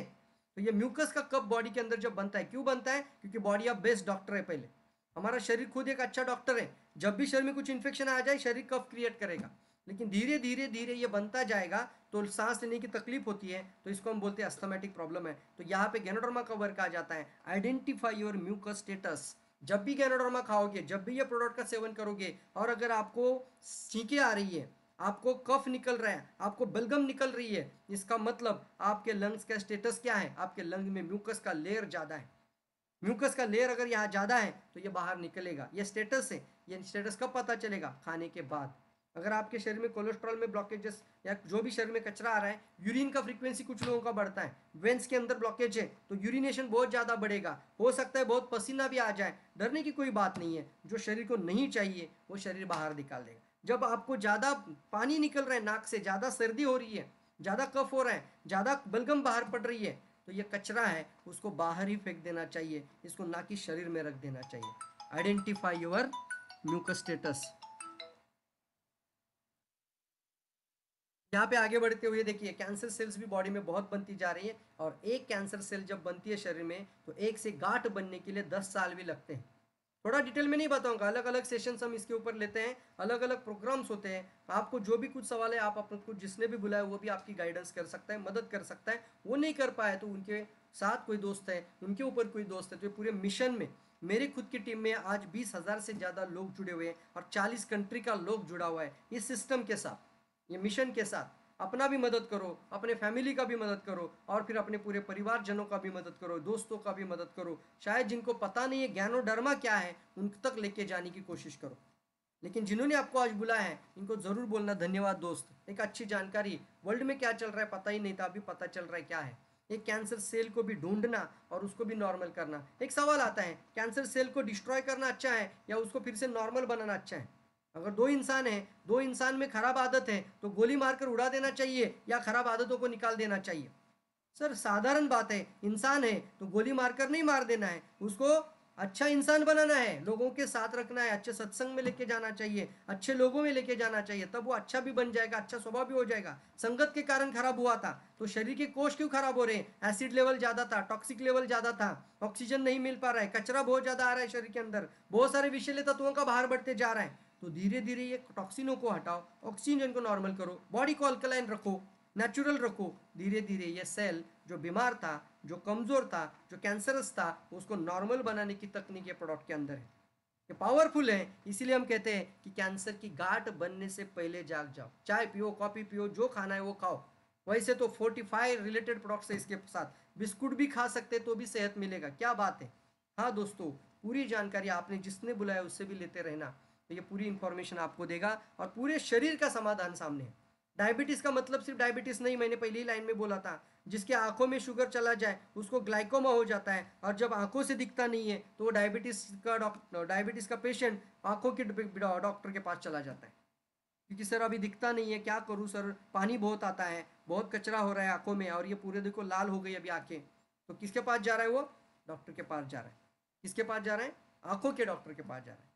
जब वही शुगर किडनी में चला जाता है और किडनी डैमेज होती है तो डायबिटोलॉजिस्ट के पास नहीं रहता है, उसके बाद जाना पड़ता है किडनी पेशेंट्स के डॉक्टर, किडनी स्पेशलिस्ट के पास। मैं सवाल आपको पूछना चाहता हूँ, कारण एक ही था, डायबिटीज के कारण अगर पूरा शरीर डैमेज हो रहा है तो जो टॉक्सिक शुगर, मैंने लाइन बोला था ना टॉक्सिन, ये शरीर में रहना चाहिए कि बाहर जाना चाहिए? बताइए मुझे, टॉक्सिन शरीर में रहना चाहिए कि बाहर जाना चाहिए? फास्ट बताओ। बाहर जाना चाहिए, आउट लिख सकते हैं, यस आउट। आउट आउट मतलब क्या है? ये टॉक्सिन को शरीर से बाहर निकालो। ये विषैले तत्वों को निकाल दो, कारण पे काम करो। तो जब कारण ही नहीं रह जाएगा तो परिणाम अंदर बहुत ही अच्छा रहेगा। यस और नो? तो ये शरीर में जब इस तरह का शुगर है, डॉक्टर को जो नाम देना है वो देने दो पैथोलॉजिकली, लेकिन ये जो प्रोडक्ट है ये जाके आइडेंटिफाई करेगा हमारा एक्सेस शुगर का स्टेटस। अगर शरीर के अंदर एक्सेस शुगर है तो हमारा जो यूरिन और पेशाब है वो शुगर की जैसा होगा, जिसको बोलते हैं ना कि शक्कर के जैसा यूरिन, चिकट। तो और क्या होता है, बॉडी से शक्कर के जैसा हमारा पसीना निकलता है और ये हमारे शरीर से बाहर जाना चाहिए। कहाँ से निकलेगा? या हमारा पेशाब के थ्रू और स्वेट के थ्रू निकल जाएगा दोस्तों। लेकिन डरने की कोई बात नहीं इसमें, जो कचरा शरीर के अंदर जो बन रहा है उसको शरीर से बाहर निकालना है और फिर ये सेल को ठीक कर दीजिए। सेल ठीक रहेगा, ऑर्गन ठीक रहेगा, ऑर्गन ठीक रहेगा, सिस्टम ठीक रहेगा और कोई भी ऑर्गन फेल होने से बचाओ अपने आप को। ये एक आपके सामने कुछ स्टडी है और गैनोडर्मा की पावर का एक उदाहरण भी सामने है। क्या पावर इस गैनोडर्मा के अंदर है जिसकी वजह से इसको जड़ी बूटियों का राजा कहते हैं? ये सभी वनस्पतियों में राजा क्यों कहलाता है? तो ये देख रहे हैं आप, आपकी स्किन में एक छोटा सा जख्म हो जाता है और कोई बीमारी के कारण, हो सकता है डायबिटीज के कारण भी हो, तो ये पूरा डायबिटीज के कारण ये होगा गैंग्रीन। अब डॉक्टर क्या बोलेंगे? इसको क्या करना पड़ेगा? इस अंग को काटना पड़ेगा, इसको हटाना पड़ेगा क्योंकि ये पूरा शरीर को डैमेज कर देगा। और ऐसी नौबत जब आ जाते हैं तो ऐसे भी लोगों को इस डीएक्सएन मिशन के अंदर फायदा हुआ है। यहाँ पे देख रहे हैं आप लोग, यहाँ पे गैनोडर्मा का पाउडर जख्म के ऊपर डालने के बाद जख्म के ऊपर बाहर से भी लगा सकते हैं, हल्दी खा भी सकते हैं, हल्दी लगा भी सकते हैं, तो पूरा टॉक्सिन, विषैले तत्व बाहर निकलते हुए फोटो दूसरा देख रहे हैं। तीसरा फोटो में जो टिश्यूज है वो हेल्दी ग्रैनुलेशन टिश्यूज है, लाल रक्त, अच्छा खून बन रहा है, अच्छी कोशिकाएं तैयार होती जा रही है। और जो चौथा पिक्चर है वो पूरा नॉर्मल होते गया और अपने जैसा नॉर्मल स्किन भी गया, स्किन भी कवर हो गई, बोन्स उसके अंदर पूरा टिश्यूज, फिर पूरा सारा नेचुरल और पूरा अपने पैरों पे चलने लगे। ये क्या दर्शाता है? ये दर्शाता है इतने खराब कोशिकाओं को भी ये गैनोडर्मा फिर से इतना नॉर्मल बना सकता है जो चौथे पिक्चर में देख रहे हैं। तो सोचिए, हमारे बॉडी के अंदर जो सेल डेड होती जा रही है, हमारे बॉडी के अंदर कोई ऑर्गन अगर फेल होता जा रहा है तो आज से उसकी मदद करो। ये आपसे बात कर रहे हैं, सब कंफ्यूजन ही कंफ्यूजन है, लेकिन सर्विसिंग का पता नहीं है, सर्विसिंग ही पता नहीं है, सॉल्यूशन का ही पता नहीं है, सिर्फ दवाइयाँ खा रहे हैं और मेडिसिन खा रहे हैं और दवाइयाँ खा रहे हैं। और आज हम सिक केयर में हैं तो जिंदगी भर सिक केयर में रहते हैं, मेडिसिन के ऊपर मेडिसिन, आज दवाइयाँ खा रहे थे 2, कल जाके 20, कल जाके और भी बढ़ती जा रही, और फिर बोल रहे सर ऑपरेशन भी करना पड़ेगा, ऑर्गन फेल्योर। डैमेज के बाद कंट्रोल करने से अच्छा है वेलनेस करो। जिसके लिए आज ये स्वास्थ्य समस्या ऑलरेडी है उन्होंने भी खाना चाहिए मात्रा ज़्यादा, क्योंकि फूड है। जिनके लिए अभी चाहते हैं प्रिवेंशन, रोकथाम, नहीं चाहिए सर ऐसी चीज़ें, आप जो बता रहे हो सर सही में मेरे जीवन में नहीं होना चाहिए, तो छोटा छोटा डोज में स्टार्ट कर लीजिए। नॉर्मल 20 रुपये दिन का, 25 रुपये दिन का, कुछ ज़्यादा नहीं होता। वेलनेस, और इसको हम बोलते हैं न्यूट्रास्यूटिकल रिवॉल्यूशन। अभी दुनिया जाग चुकी है, फार्मास्यूटिकल रिवॉल्यूशन में दवाइयाँ बनाने के काम करते थे, अभी न्यूट्रास्यूटिकल रिवॉल्यूशन में हमारे लिए जाग जाना ज़रूरी है। न्यूट्रास्यूटिकल मतलब न्यूट्रिशन विद केयर, न्यूट्रास्यूटिकल मतलब न्यूट्रिशन विद थेरेपेटिक वैल्यूज़, जो कि आपके शरीर में जाकर सेहतमंद करें और बीमारी को शरीर से बाहर निकालने का कारण भी निकाल, कारण पर काम करें, रूट कॉज पर काम करें और फिर ज़िंदगी भर सेहतमंद रहें। यह हमारे लिए मेन रास्ता है। क्या करें? अगर आपके पास 2 रास्ते होंगे, आपके पास मैं 2 विकल्प दूंगा तो आप कौन सा चुनेंगे? पहला, केमिकल दवाइयाँ खाते रहेंगे ज़िंदगी भर, या अभी से नेचुरल फूड के साथ, ऑर्गेनिक फूड के साथ अपना सेहत और अपने फैमिली का सेहत बरकरार रखेंगे? क्या खाएंगे आप? अगर मैं 2 विकल्प दूँ कि ज़िंदगी भर एक प्रॉब्लम के लिए एक दवा, एक सिस्टम के लिए एक दवा, एक लक्षण के लिए एक दवा, हर प्रॉब्लम के लिए हर दवा, या फिर पूरे शरीर का एक सोल्यूशन खाएंगे आप, पूरे बॉडी का सिंगल ओवरऑल बॉडी के लिए काम करेगा ऐसा सोल्यूशन, यानी ओवरऑल बॉडी नॉर्मलाइजेशन, सभी जगहों पे कोश है तो सारे सेल को ठीक करने का टॉनिक। क्या खाएंगे आप लोग अगर मैं 2 विकल्प दूं कि दवाई बीमारी होने के बाद खाओगे या बीमार होने से पूर्व खाओगे? क्या लेंगे आप इस दोनों में से, कि जिंदगी भर का कंट्रोल और सप्रेस, या फिर वेलनेस, वेलबींग और prevention? Prevention the single solution, natural solution, organic solution और पूरे शरीर का समाधान, मतलब ओवरऑल बॉडी नॉर्मलाइजेशन, पूरे बॉडी का समाधान। WHO इसको रिकॉग्नाइज करता है। स्पिरुलिना ही हमारे साथ और एक ज़बरदस्त फूड है जो कि नेचर फूड सप्लीमेंट के अंदर आता है। स्पिरुलिना को WHO बोलता है greatest food on earth. Spirulina WHO का रिपोर्ट आपके सामने है। विश्व स्वास्थ्य संगठन ने स्पिरुलिना के पोषक मूल्य और चिकित्सीय प्रभाव के बारे में कई देशों में कई शोध और परीक्षण किए हैं। मैंने अभी एक लाइन बोला था, DXN एकमात्र ऐसी कंपनी है जो सबसे अव्वल नंबर पर है, वो खुद बनाती है, मतलब जो नहीं पहुंच रहा था हमारे पास, जिसको हम टच ही नहीं कर पाते थे, अब इंडिया में है लेकिन फिर भी हम ये प्रोडक्ट खा सकते हैं। क्यों? क्योंकि DXN एक ऐसी ऑर्गेनाइजेशन है, वो इतनी पावरफुल जड़ी बूटियों को हमारे तक लेकर आने में सक्षम है।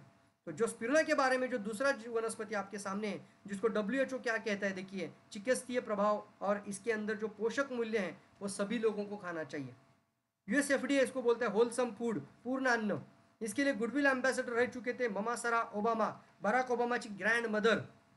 हिमसाम स्पिरुलिना बनाने की इसलिए इच्छा रखता है कि 1974 के संयुक्त राष्ट्र खाद्य सम्मेलन द्वारा भविष्य का सबसे अच्छा खाना बताया गया है।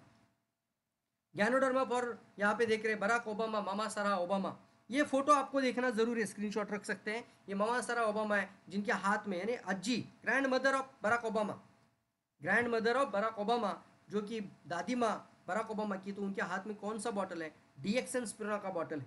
Country manager of DXN country manager, जो कि वहाँ के दक्षिण अफ्रीका के, और वहाँ पे वो स्पिरुलिना का फोटो हाथ में है। नासा क्या लेके जाता है स्पेस में? पता लगाइए, स्पेस फूड। तो स्पिरुलिना इज अवकाश का सबसे अच्छा खाना, food of astronaut by NASA, space food. तो कितना नसीबवान आज हम लोग हैं कि हमें घर में बैठकर ये खाना हम खा सकते हैं, ताकि वो लोग स्पेस में खाए, हम घर में खाए, वो भी खुश, आप भी खुश। और क्या है? 1 kg spirulina nutritional equal to 1000 kg। क्यों नासा लेके जाता है स्पेस में? 1000 किलो की ताकत 1 किलो में पाई गई है, 1 ग्राम की ताकत 1 किलो के अंदर है। 1000 kilo is equal to 1 kg, तो 1 gram is equal to 1 kilo. यहाँ पे दिखाई दे रहा है। 27 सफरचंद खाएंगे या फिर डेली 1 स्पिरुलिना खाएंगे, 3 स्पिरुलिना खाएंगे, 1 ग्राम स्पिरुलिना खाएंगे। रोज 2-4 केला खाएंगे या फिर स्पिरुलिना खाओगे। रोज 1 अंडा खाओगे या स्पिरुलिना खाओगे, डेली 1 एग्स। या फिर रोज 300 ml दूध, 3 ग्लास दूध पिएंगे या स्पिरुलिना खाएंगे। स्पिरुलिना पूरे शरीर को अच्छा खून, अच्छा न्यूट्रिशन, अच्छा पोषण, सभी तरह का मिनरल्स, सभी तरह का माइक्रो और मैक्रो न्यूट्रिशन स्पिरुलिना के अंदर आता है। और इसके लिए स्पिरुलिना दुनिया का सबसे अच्छा चर्चा का सब्जेक्ट है पोषण के मूल्य में। पोषण में अगर सबसे नंबर 1 पर कोई है तो स्पिरुलिना है। और हमारे लिए फक्र की बात है कि जहाँ पे बराक ओबामा का फोटो हम लगाया करते थे, उसी फोटोग्राफ की जगह पे आज ये फोटोग्राफ है। ये बराक ओबामा का फोटो रहता था, लेकिन वही जगह पे आज हमारी कंपनी के फाउंडर है दातो doctor Lim Siow Jin, to eradicate malnutrition throughout the globe. पूरी दुनिया से कुपोषण को हटाना। और सिर्फ हटाना नहीं है, उन्होंने अपना मिशन भी रेडी कर दिया कि मैं 10 लाख बच्चों को कुपोषण से बाहर निकालने के लिए स्पिरुलिना को इतना प्रोड्यूस करूंगा कि बच्चा ये उस कुपोषित है उसको मैं फ्री में खिलाऊंगा। क्या बात है! ये सोच सर आनी भी बहुत बड़ी बात है कि मैं इतना स्पिरुलिना पैदा करूंगा इंडिया, वर्ल्ड के अंदर, वर्ल्ड में, कि जितना भी बच्चा कुपोषित है उन बच्चों को फ्री में खिलाएंगे। तो क्या सभी लोग, आप लोग तैयार है दातो डॉक्टर लिम सियो जिन के इस मिशन में? क्या आप ये हाथ बटाना चाहोगे इन बच्चों को, ये कुपोषित बच्चों को कुपोषण से बाहर निकालने के लिए? कितने लोग तैयार है बताइए मुझे फास्ट। नया भी होगा तो भी ज़रूर बताना, क्योंकि एक अच्छी बात और अच्छी सेहत के लिए। और इन बच्चों को देखिए जो एक दिन में 40,000 बच्चों की मौत माल न्यूट्रिशन के कारण हो रही है, कुपोषण के कारण हो रही है। सब लोग लिखना चाहिए। क्या करना है आपको? मिशन को समझना है और अपने आजू बाजू के सभी लोगों को स्पिरुलिना गैनोडर्मा 2 ही प्रोडक्ट के बारे में ज़्यादा डिटेल बोल रहा हूँ आज। यस दोस्तों, और एक है ये जो बच्चों को फ्री में देना है, तो डॉक्टर लीम ने बोला है $1 फॉर 1 चाइल्ड। 1 सिंगल डॉलर, आपका $1 एक बच्चे का जान बचा सकता है। DXN ने मिशन ऑलरेडी बना दिया है। और जो आप $1 यानी 75 रुपीज़ एक बच्चे का देंगे, जो भी 75 रुपीज़ देगा एक बच्चे का, तो वो 75 का रिडीम्शन ऑफर भी लेगा। मतलब क्या है? वो अगर कॉफ़ी लेने जाता है DXN का, तो वो कॉफ़ी पीते वक्त उसमें से 75 में से आपको जो पैसा था वो 10% आप कंपनी डिस्काउंट करके देगी। यानी जो आपने बच्चों को कुपोषण के लिए दिया, कंपनी आपको डिस्काउंट में देगी। क्या बात है! आपको वो जो ODOC बोला जाता है, $1 1 चाइल्ड मिशन के अंदर ज़रूर आना चाहिए। मैंने खुद कई बच्चों को अडॉप्ट नहीं कर सकते तो असिस्ट तो कर सकते हैं। अडॉप्ट करना मतलब घर में लेकर आना, ज़रूरत नहीं है, मैं नहीं कहता कि अडॉप्ट करिए, असिस्ट तो करो कि चलो $1 से अगर एक बच्चे को कुपोषण हटा सकता है तो मैं 10 बच्चों को कुपोषण के बाहर निकाल सकता। तो ये भी मिशन DXN के साथ है। ये एक आपको एग्जाम्पल और स्टोरी बताना चाहूँगा जो कि टेस्टिमोनियल है DXN के साथ। ये जो पर्सन आपके सामने है, इनके माता जी को कैंसर हुआ था, खुद डॉक्टर हैं, और इनकी माँ को कैंसर होने के बाद जो ट्यूमर बना था वो लंग्स में था। डॉक्टर बोल रहे थे कि ये लंग्स में अगर ट्यूमर है तो हाफ पार्ट ऑफ लंग्स निकालना पड़ेगा, बट इट्स नॉट पॉसिबल। ये बायोप्सी करने के लिए भी नॉट पॉसिबल। तो उन्होंने बोला biopsy could not be done, operation नहीं कर सकते। अगर करेंगे तो आधा पार्ट फुफ्फुस का निकालना पड़ेगा, में भी जान जा सकती है। खुद डॉक्टर, माता बीमारी है, माँ बीमार है, कैंसर से लड़ रही है, जूझ रही है, और एक ही डॉक्टर बोल रहे हैं, सभी डॉक्टर यही बोल रहे हैं ऑन्कोलॉजिस्ट, कि इनका ज़्यादा उम्र नहीं अभी रहेगा, अभी अभी कभी भी ये निकल कर जा सकता। बार बार खांसी, इतना सारा प्रॉब्लम, लंग्स में ट्यूमर बन चुका है, और इस सिचुएशन में कोई ना कोई जाग जाता है। आप जैसे कुछ लोग, उन्होंने बताया कि सर एक बार ट्राई करके देखिए। क्या कहना है कि कोई दवा ही हमारे पास नहीं, हमारे पास पूरे शरीर का सोल्यूशन है, तो कोशिश करिए। बोलिए, ये लाइन बहुत इंपॉर्टेंट है, एक कोशिश करिए, जो मेडिसिन, जो दवाइयाँ, जो एलोपैथिक दवाइयाँ, जो भी लाइन ऑफ ट्रीटमेंट चल रहा है, उसके साथ एक सेहतमंद खाना खाना शुरू कर दीजिए। इन्होंने अपनाया, और 3 महीने के बाद डॉक्टर खुद हैरान थे, खुद ये डॉक्टर हैरान थे कि मेरी माता का रिपोर्ट मेरे हाथ में था। वो जो सोनोलॉजी जो घुमाता है, वो सोनोग्राफी, वो बोल रहे where is a mass doctor, घुमा घुमा के देख रहे हैं, वो मास ही नहीं दिख रहा है, मतलब वो ट्यूमर ही चला गया, ऐसा रिपोर्ट उनके हाथ में, the disappear of the tumour. एक हाथ में रिपोर्ट है कैंसर का, दूसरे हाथ में रिपोर्ट है ट्यूमर पूरी तरीके से चला गया। ये ताकत प्रोडक्ट के अंदर है। मैं ये जरूर कहूँगा, ये कोई क्लेम या कोई दावा नहीं है, किसी रोग विशेष पर नहीं है, बल्कि पूरे शरीर के लिए और पूरे शरीर के स्वास्थ्य को बरकरार रखता है।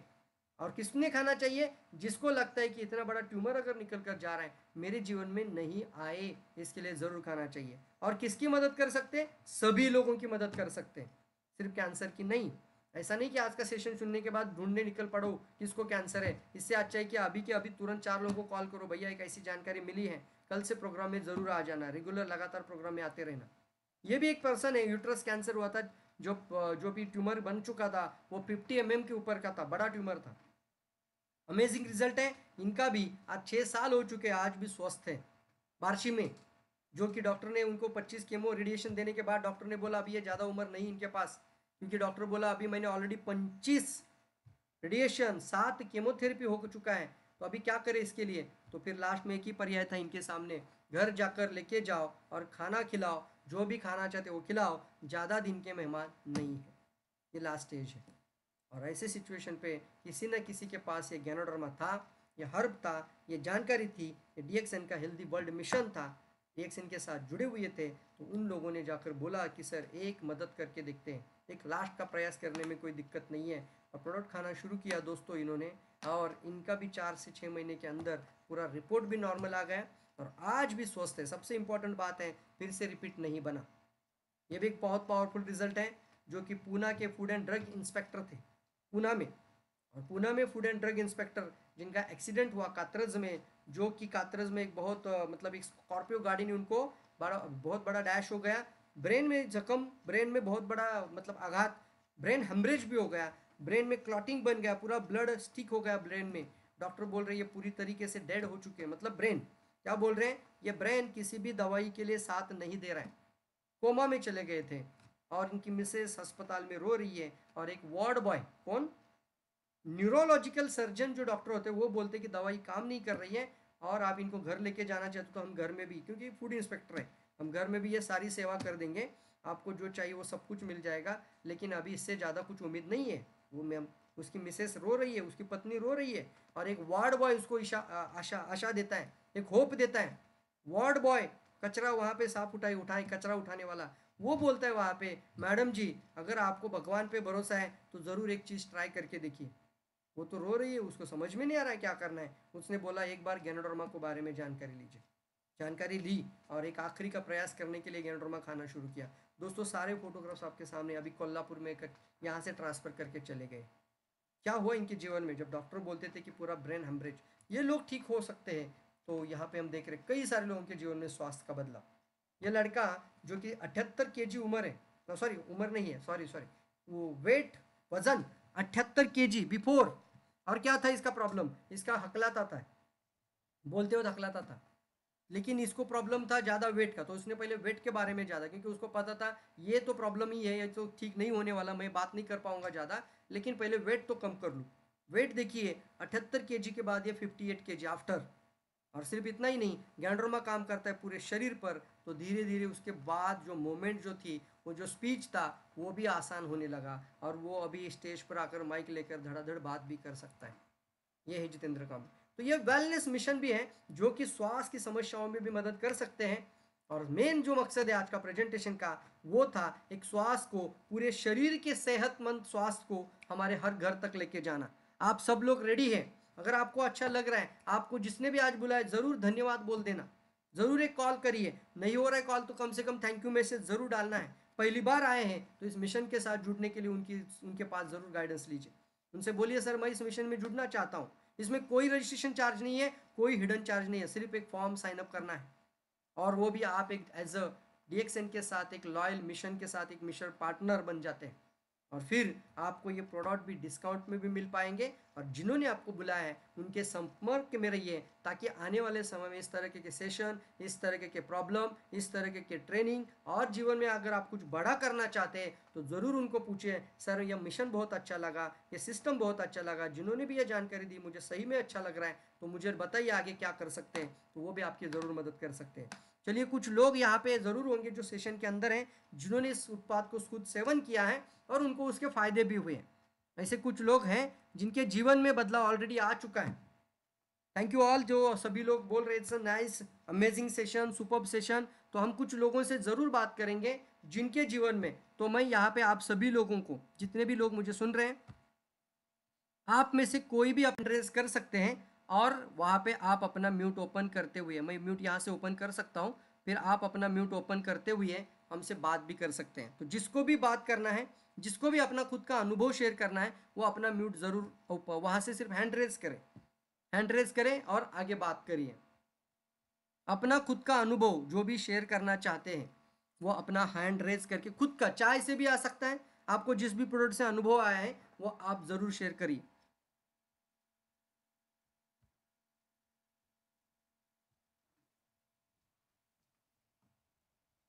वसंत पी गदरे, ओके। देखिए मैं इन लोगों को नहीं जानता हूँ, मुझे भी पता नहीं वसंत गदरे कहाँ से हैं और अभी इनको क्या अनुभव आया है, शायद मुझे पता नहीं है। तो मैं अभी इनको, वसंत जी को मैं अनम्यूट करना चाहूँगा।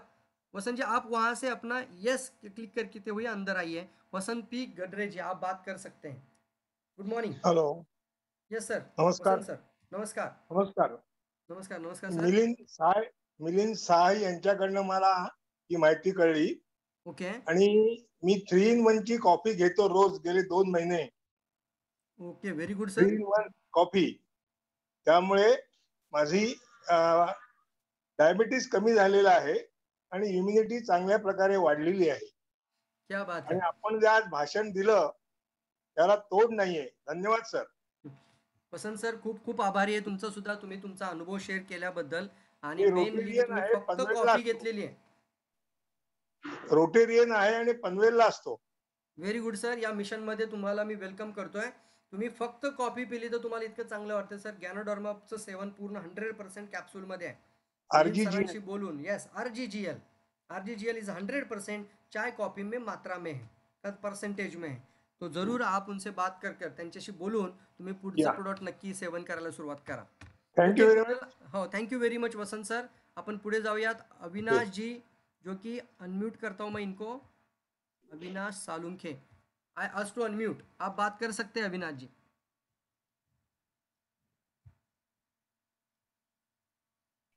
जिसको सवाल पूछने वो चैट बॉक्स में लिख दीजिए, जिसको भी हेलो. हाँ सर. सर आवाज येतोय? यस आवाज आ रहा है, आवाज येतोय। Good morning sir. Yes yes yes good morning. हा खूप खूप छान मीटिंग झाली, मस्तच. कारण बघतोय मी आज जे आरोग्याच्या प्रश्नाबद्दल जे तुम्ही सांगितली माहिती, मायक्रो स्कॅनिंग पासून जे पूर्ण म्हणजे जे डिटेल मध्ये डीप मध्ये आजाराविषयी किंवा आजार होऊ नये म्हणून ते खूपच म्हणजे जबरदस्त माहिती मिळाली. आणि माझा सुद्धा अनुभव असाच आहे माझ्या मुलाचा, की ज्या बाळाला माझ्या 4 महिन्याचा असताना मुडदुसाने बाळ दमा झाला होता, त्याच बाळाला रिझल्ट आलेला, खूप छान रिझल्ट आला. तोच मुलगा आता माझा 30 ते 32 किलो वजन आहे, 8 वर्ष वय आहे आणि कराटे, स्केटिंग, सायकलिंग सर्व काही खूप जबरदस्त करत आहे. DXN खरंच तोड नाही, मी तर म्हणेन. बहुत अच्छा लगा अविनाश जी। कितने साल का था तब आपने उसको शुरू किया था ये प्रोडक्ट? आपका बच्चा कितने साल का था? 4 महीने का बच्चा था, तभी उसको अस्थमा और वो मुर्दूस नाम का जो मराठी में बोलते हैं उसको, वो 2 प्रॉब्लम हुआ था। तो मैं 6 डॉक्टर को दिखाया था, 6। पूना में 2 और शिरवल में 2, भोर और लोनन्ना, ऐसा 6 डॉक्टर को दिखाया था। तो बाद में सभी डॉक्टरों का ओपिनियन था कि उसको पंप देना ही पड़ेगा, हर 6 घंटे के बाद पंप लगाना ही पड़ेगा। तो आपने ही बताया था मुझे कि उसको कोकोजी, स्पिरुलिना और चाय। यस तो यस, मैंने चालू करने के बाद उसको 1.5 या 2 महीने में उसका पूरा पंप बंद हो गया, दैट इज द क्योंकि उसका पावर ऑफ जो कैनोडर्मा दोस्तों। Yes yes power. Avinash ji, yes. बहुत ही धन्यवाद आपका। देखिए दोस्तों, जब बच्चा 3-4 महीने का था उस समय पे भी ये खा सकते हैं प्रोडक्ट। हम तो कहते हैं कि 1 दिन का बच्चा भी सुरक्षित है। और आपने सुना इनसे कि इनको अस्थमा का पंप डॉक्टर ने देने को बोला था। इतने छोटे से पंप को खुद का सांस लेने में समझ में नहीं आता, तो उसको अगर हम बोलेंगे कि जोर से खींच सांस, तो वो भी पता नहीं चलेगा उसको। ऐसे बच्चों को हम पंप कैसे दे सकते हैं? क्या सिचुएशन होगा उस बच्चे का जब सारी उम्र पंप देना पड़ेगा। आज वही बच्चा मेडल के ऊपर मेडल, मेडल के ऊपर मेडल लेके आ रहा है। यही खुशी हमें देती है डीएक्सन में कि जो लोगों के स्वास्थ्य में जो बदलाव लेकर आ रहे हैं। तो चलिए आगे बढ़ते हैं। Brijesh ji, thank you Avinash ji. Brijesh yes, thank ये यू सर। आप, हाँ ब्रिजेश यस, आप अपना म्यूट ओपन कर सकते हैं। I ask to unmute. जिसको भी कुछ सवाल पूछना है चैट बॉक्स में सवाल पूछिए जरूर। Hello sir. Good morning. Good morning everyone. मेरी आवाज क्लियर आ रही है सर? हाँ सर, ब्रिजेश जी आपकी आवाज़ क्लियर है। मैं मेरा एक्सपीरियंस शेयर करना चाहता हूँ कि जो यस मुझे यस। रिजल्ट्स आए इसके अंदर मेरे फैमिली में आप मुझे कहाँ से बात कर रहे हैं ब्रिजेश जी? मैं पूना से अपने वडगांव शहरी से बात कर रहा वडगांव शेरी, ओके ओके, बताइए सर। हूँ। सर ऐसा है कि जो मेरी वाइफ है हम्म। उनको वैसे अम्ल पित्त का काफी प्रॉब्लम था। तो वैसे ये प्रॉब्लम रात में उनको आता था। वैसे मतलब रात में हम खाना खाते थे तो मॉर्निंग में कैसे कि पित्त उनको ज्यादा होता था, तो मॉर्निंग सवेरे सवेरे 4 बजे जो है उनको प्रॉब्लम होता था पित्त का। तो पीली उल्टी जो होती है ना येलो कलर की, वैसे हाँ। उनकी उल्टी होती थी। अच्छा तो हाँ। उस समय काफी डर। Yes, sir. हेलो। तो ये उल्टियाँ कंटिन्यू आती थी, तो हाँ आवाज़ आ रही है हाँ आपकी। हाँ, ये उल्टियाँ उल्टियाँ कंटिन्यू आती थी कितने कंटिन्यू। दिन से प्रॉब्लम हुई थी? कितने साल की थी या कितने दिन की प्रॉब्लम थी? नहीं ये प्रॉब्लम कैसा कि मतलब ऐसा मतलब स्पेल में था, मतलब पहले आता था उनको उल्टी ऐसा। हम्म। तो हम्म। बाद में डॉक्टर के पास दिखा, डॉक्टर के पास दवा खाया तो कुछ दिन आराम मिला उनको। ओके। तो फिर से शुरू हो गए कुछ दिन के बाद। हम्म। तो ऐसे दो उन्होंने तीन महीने सप्रेस किया। कंटिन्यू। हम्म। यस। तो वैसे ही किया सब, मतलब डॉक्टर ने दवा दी तो उसे दब गया वो। लेकिन हम्म। वो परमानेंट गया नहीं, वो फिर से शुरू अच्छा, होता था। तो वो मॉर्निंग में सुबह सवेरे सवेरे होता था वो चीजें। क्या क्या दिया तो था आपने सर? सब शोर। तो उसके बाद में स्पिरुलिना जो है, हम्म। स्पिरुलिना पहले स्टार्ट किया था। स्पिरुलिना में सवेरे 10 और शाम को 10 ऐसे कंटिन्यू खाया उन्होंने। 10 तो पे कंटिन्यू दो यस। महीने 10 सवेरे 10 शाम में ऐसे कंटिन्यू 2 महीने स्पिरुलिना खाया। तो उसके बाद से आज तक कोई प्रॉब्लम नहीं आई। वो प्रॉब्लम को करीब 7-8 महीने हो चुके हैं प्रॉब्लम को। तो वो प्रॉब्लम यस, कभी नहीं दिखा फिर से। जबरदस्त है ब्रिजेश और जी, उसके आपका बाद अनुभव सुनकर मेरी सही लड़की। में, हाँ सही में हमें अच्छा लग रहा है कि आपके जीवन में इतना बदलाव आया। क्योंकि एक इंसान का अगर सेहत खराब हो जाता है, पूरा परिवार डिस्टर्ब हो जाता है दोस्तों। और यहाँ पे देख रहे हैं हम कि उनको उल्टियाँ के ऊपर उल्टियाँ आती फीमेल थी, अगर दवाइयों रहेगी से ना वो कुछ तो असर नहीं बहुत होता प्रॉब्लम था। है sir. Yes yes yes, thank you Brijesh ji. और यहाँ पे एक सवाल चैट बॉक्स में आया है, ये आष्टा बागड़ी बागड़ी ओके। बागड़ी, सॉरी मैं अगर प्रोनाउंसिएशन गलत करूँ तो ये माफ़ कर देना, क्योंकि इंग्लिश वर्ड होते हैं कुछ। आष्टा बागड़ी ये पूछ रहे हैं कि please tell the address from where we can take medicine. इसका, हाँ ये मैं आपको ज़रूर कहना चाहूँगा कि जिन्होंने आज शायद आपको मीटिंग के लिए जो इनवाइट किया है, जिन्होंने आपको बोला कि आज की मीटिंग ज्वाइन करी है या आपको मीटिंग आईडी शेयर किया है, उनसे ज़रूर बात करिए। आगे का गाइडेंस वो भी आपको बताएंगे और सही इंसान तक आपको ज़रूर पहुँचाएंगे। तो ज़रूर आपको उनसे कांटेक्ट कर लेना चाहिए जिन्होंने आपको आज मीटिंग में बुलाया है। आप अपना उनके साथ बात करते हुए वो आपको बताएंगे कहाँ मिलेगा, कैसे खाना है, और फिर आपको उससे ऊपर भी कुछ इंसान होंगे जो इन्फॉर्मेशन आपको आगे दे सकते हैं। ओके, दर्शना भगत, मला बोलायचं आहे। ओके, दर्शना भगत, संधिवात के लिए कौन सी दवाई लेनी बताइए। दर्शना भगत जी, मैंने आपका म्यूट ओपन किया है, I ask to unmute. Yes ma'am. Good good afternoon afternoon. Sir. Yes yes. मी दर्शना भगत दारापूर अमरावतीवरून बोलत आहे. हम्म आणि मला आता या बिझनेस मध्ये 1 महिना झालेला आहे जॉईन होऊन. हम्म आणि चांगला व्यवस्थित आणि खूपच असा चांगले प्रोडक्ट आहे आपले डेक्सनचे. आणि मी ज्यांना दिले त्यांना पण बरेचसे फायदे आहे. म्हणजे वेट लॉस साठी दिलेलं आहे. त्यांचं पण 1 महिन्यात 2 किलो वजन कमी झालेलं आहे. आणि मी स्वतः चहा घेत आहे, आपला टी घेत आहे. ते पण खूप चांगलं आहे. ऍसिडिटीचा प्रॉब्लेम बिलकुलच होत नाहीये. पण माझा एक प्रश्न असा आहे की मॅडम. माझी भाची आहे, भावाची मुलगी. हम्म. तिच्या आईला समजा ती गर्भात असतानाच डेंग्यू झाला होता. ओके. आणि डेंग्यू झाल्यानंतर ती मुलगी जन्माला आल्यानंतर आता 4 वर्षाची आहे, पण ती चालत नाहीये. आता चालत नाहीये तर मग माझा विचार झाला होता की आपले प्रोडक्ट तिला द्यायचे. तर मग कुठले द्यायचे, काय द्यायचे आता याविषयी त्यांचं डायग्नोसिस काय आहे? डॉक्टरनी काय सांगितलंय का की हा प्रॉब्लेम झालाय म्हणून तिला चालता येत नाही, 4 वर्षाची आहे, बिलकुल चालू शकत नाही? डॉक्टरने अजून कुठलाच असं काही सांगितलेलं नाहीये की हम्म. हा प्रॉब्लेम आहे बा की बाबा किंवा ही यांचा चालू नर्व रिलेटेड शकणार नाही. प्रॉब्लेम आहे, ब्रेनचा ऑक्सिजन नाहीये, ब्रेन सेल काही डॅमेज आहेत, कोणताही नाही रिलेटेड नाही टू काहीच स्पायनल नाही कॉर्ड, सांगितलेलं आहे. काहीच बोलले नाहीत? नाही व्यवस्थित आहे सर्व ओके. असं सांगत आहे, पण ती उभी राहत नाही, अजून 4 वर्षाची झाली आहे पण हम्म. उभी राहत नाही. कारण की जे पायाचे आहे, जे तिचे पाय आहे ते हम्म. पायामध्ये तिच्या आळी टाकते, ते सरळ ओके उभी ओके. राहत नाही ती. एक काम करू शकता यामध्ये की आपण पण काय की कोणते मेडिसिन सजेस्ट नाहीच करत कोणालाच, हम्म हम्म बरोबर? हम्म तर तुम्ही त्यांना हम्म सांगा की हे प्रोडक्ट म्हणजे स्वतःच ओव्हरऑल नॉर्मलायझेशनवर काम करतो, this called overall body hmm normalization. जसं मी आता हम्म बोललो की बरेचसे मिराकल्स होतात, कारण सेल ठीक हम्म होतात त्यावेळेला सिस्टम ठीक व्हायला मदत होते. तर एक हम्म प्रयत्न हम्म जरूर करा जे की हम्म. तुम्हाला हे मदत करू शकतं, की हो. जेणेकरून आपल्याला एखादा होप म्हणू शकतो किंवा आपण एक प्रयत्न म्हणू शकतो या गोष्टीला. जरूर करा. हा डिफिकल्ट टू ट्रीट प्रॉब्लेम आहे. डिफिकल्ट टू हम्म ट्रीटचा अर्थ होतो की डॉक्टर याला काही करू शकत नाही, त्याला मेडिसिन नाही देता येणार.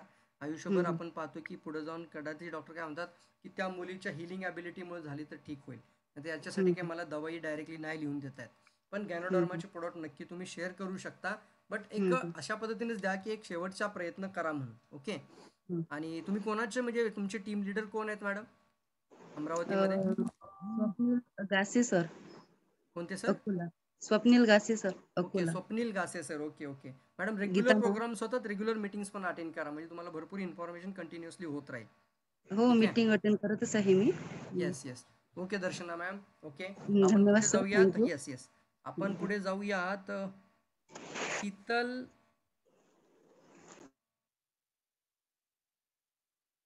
लांजेकर.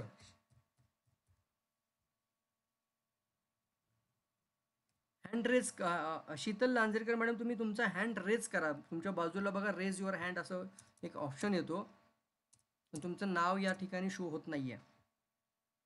संधिवात के लिए कौन सी दवाई लेनी चाहिए बताइए. प्रकाश तांदड़े पुणे से ये सवाल पूछते हैं कि संधिवात के लिए दवाई कौन सी लेनी चाहिए. सबसे पहले प्रकाश जी, दवाई वर्ड को दिमाग से हमेशा के लिए निकाल दीजिए. कोई दवा नहीं है, मैं भी खा सकता हूँ, आप भी खा सकते हैं, मेरा बेटा खा सकता है, आपकी बेटा भी खा सकते हैं.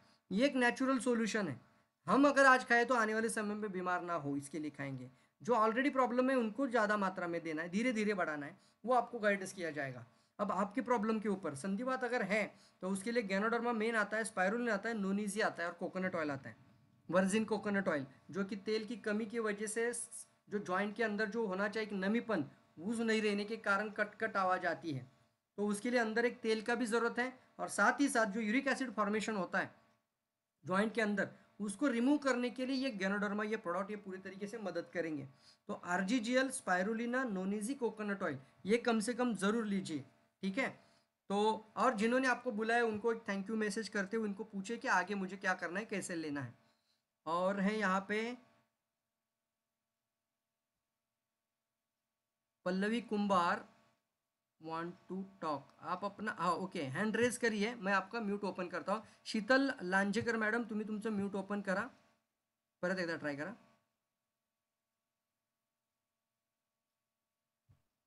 आय आस्क टू अनम्यूट. अरे सॉरी, एक मिनिट थांबा. आता बघा. Yes sir. Yes Sheetal ma'am. Sir actually एक मैत्रीण आहे माझी, हा. तिचा प्रॉब्लेम असा आहे की तिचे जे म्हणजे आता ती 35 वर्षाची आहे.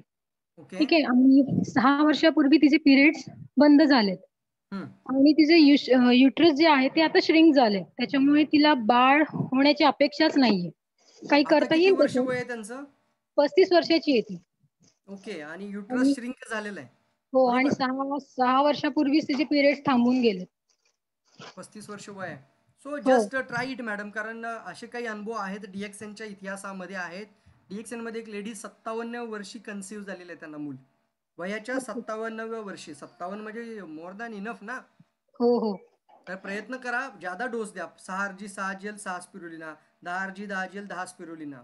मला आठवतं त्या लेडीजनी 30 RG जेल खाल्लेले आहेत एका वेळेला. आणि शेवटचा प्रयत्न तिच्या लक्षात आलं, स्वतः त्यांनी म्हटलं मी माझ्यासाठी खाणार, माझ्या प्रयत्नांनी खाणार, मला खायचं, दोघांनी नवरा बायकोनी खायचं. जिथं इन्फर्टिलिटीचे प्रॉब्लेम आहेत तिथं हजबंड आणि वाईफ दोघांनी पण खायचे प्रोडक्ट. कारण ही बीज चिकित्सा आहे. बीज चिकित्सेचा अर्थ स्त्री बीज आणि पुरुष बीज दोघांचे पण बीज शुद्ध असतील तर होणारा बाळ निरोगी होईल. त्यामुळे ज्यावेळी वय वर्ष 30 वर्ष 35 वर्ष 40 वर्ष झालेली आहेत अशा वेळेला 100% दोघांनी खायचं आहे. पण सर पिरियड्स थांबले तरी पण होऊ शकतं का? ट्राय करायला सांगू ना त्यांना, सांगा 6 महिने घेऊन पहा. जर समजा तुमचे पिरियड पुन्हा सुरू झाले, कारण जर वयाच्या 57 वर्षी एका लेडीजला पिरियड स्टार्ट होऊ शकतात आणि ती प्रोडक्ट खाऊन नॉर्मल होऊन तिला डिलिव्हरी होते, तिची आता मुलगी 2.5 वर्षाची राहते, तर एक प्रयत्न काय करायला हरकत नाहीये. ठीक आहे ना. असे व्हिडिओ माझ्या चॅनलमध्ये पण पाहायला मिळतील. युट्यूब चॅनलमध्ये जाऊन प्लेलिस्टमध्ये जा आणि इन्फर्टिलिटीचा कॉलम शोधा, सगळे इन्फर्टिलिटी जर त्यामध्ये येतील. Okay sir, thank you. आपला युट्यूब चॅनल आहे DXN secure life. Suvarna Kshirsagar. Okay okay, thank you madam.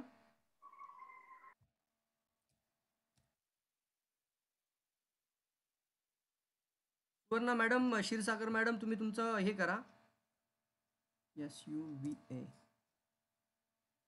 Okay, mute open करू शकता तुम्ही. पल्लवी कुंभार मॅडम, एक मिनिट थांबा. सुवर्ण मॅडम तुम्ही बोला.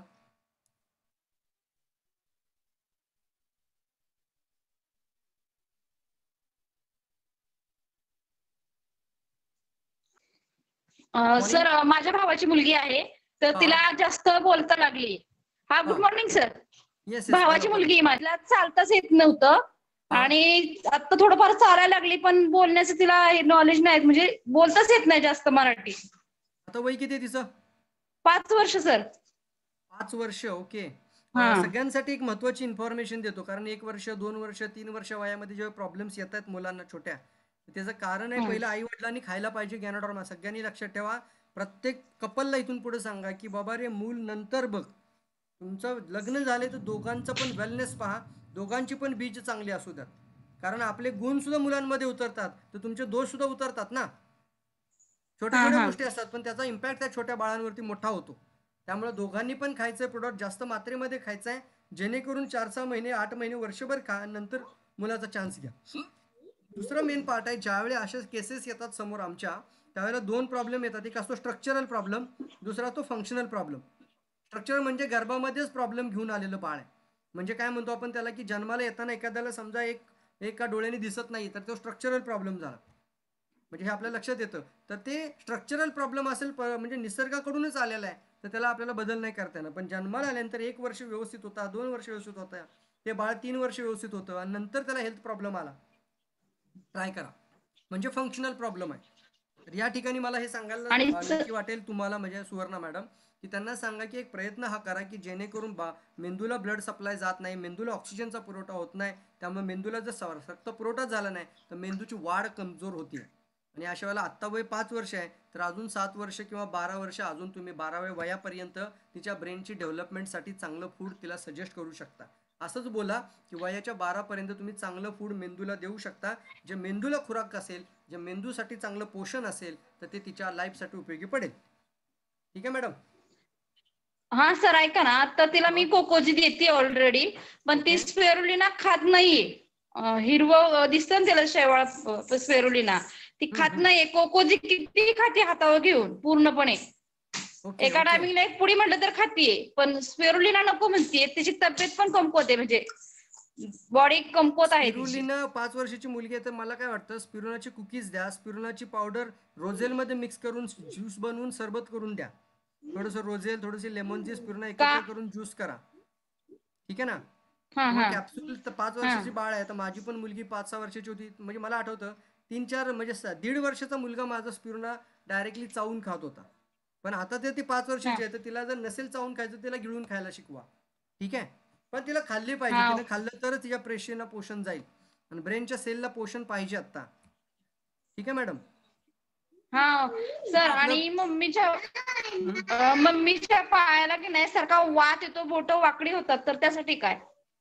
कोकोनट ऑइल भरपूर प्यायला द्या. स्पिरुलिना मेन आहे यामध्ये, कारण जिथं ब्लड सर्क्युलेशन व्यवस्थित होत नाही तिथं वाताची निर्मिती होते जास्त, रक्ताभिसरण कमजोर, तर त्या ठिकाणी spirulina, coconut oil, DXN tea minimum एवढं तर द्यायचंच. हे मिनिमम आहे, छोटं किट आहे. Spirulina, virgin coconut, ganoderma coconut oil आणि त्याच्यानंतर आपला चहा DXNT एवढं तर चालू करा. ठीक आहे. हो हो, okay sir, thank you. Good okay sir, माझ्या हाताला जन्मताच व्हेरिकोज वेन्स आहे, DXN काय फरक पडेल का? आदर्श घाडगे प्रश्न विचारतायत. जन्मताच व्हेरिकोज वेन्स, मित्रांनो प्रयत्न करायला, म्हणजे आदर्शची मी तुम्हाला सांगू इच्छितो की तुम्हाला प्रयत्न करायला काय हरकत नाही.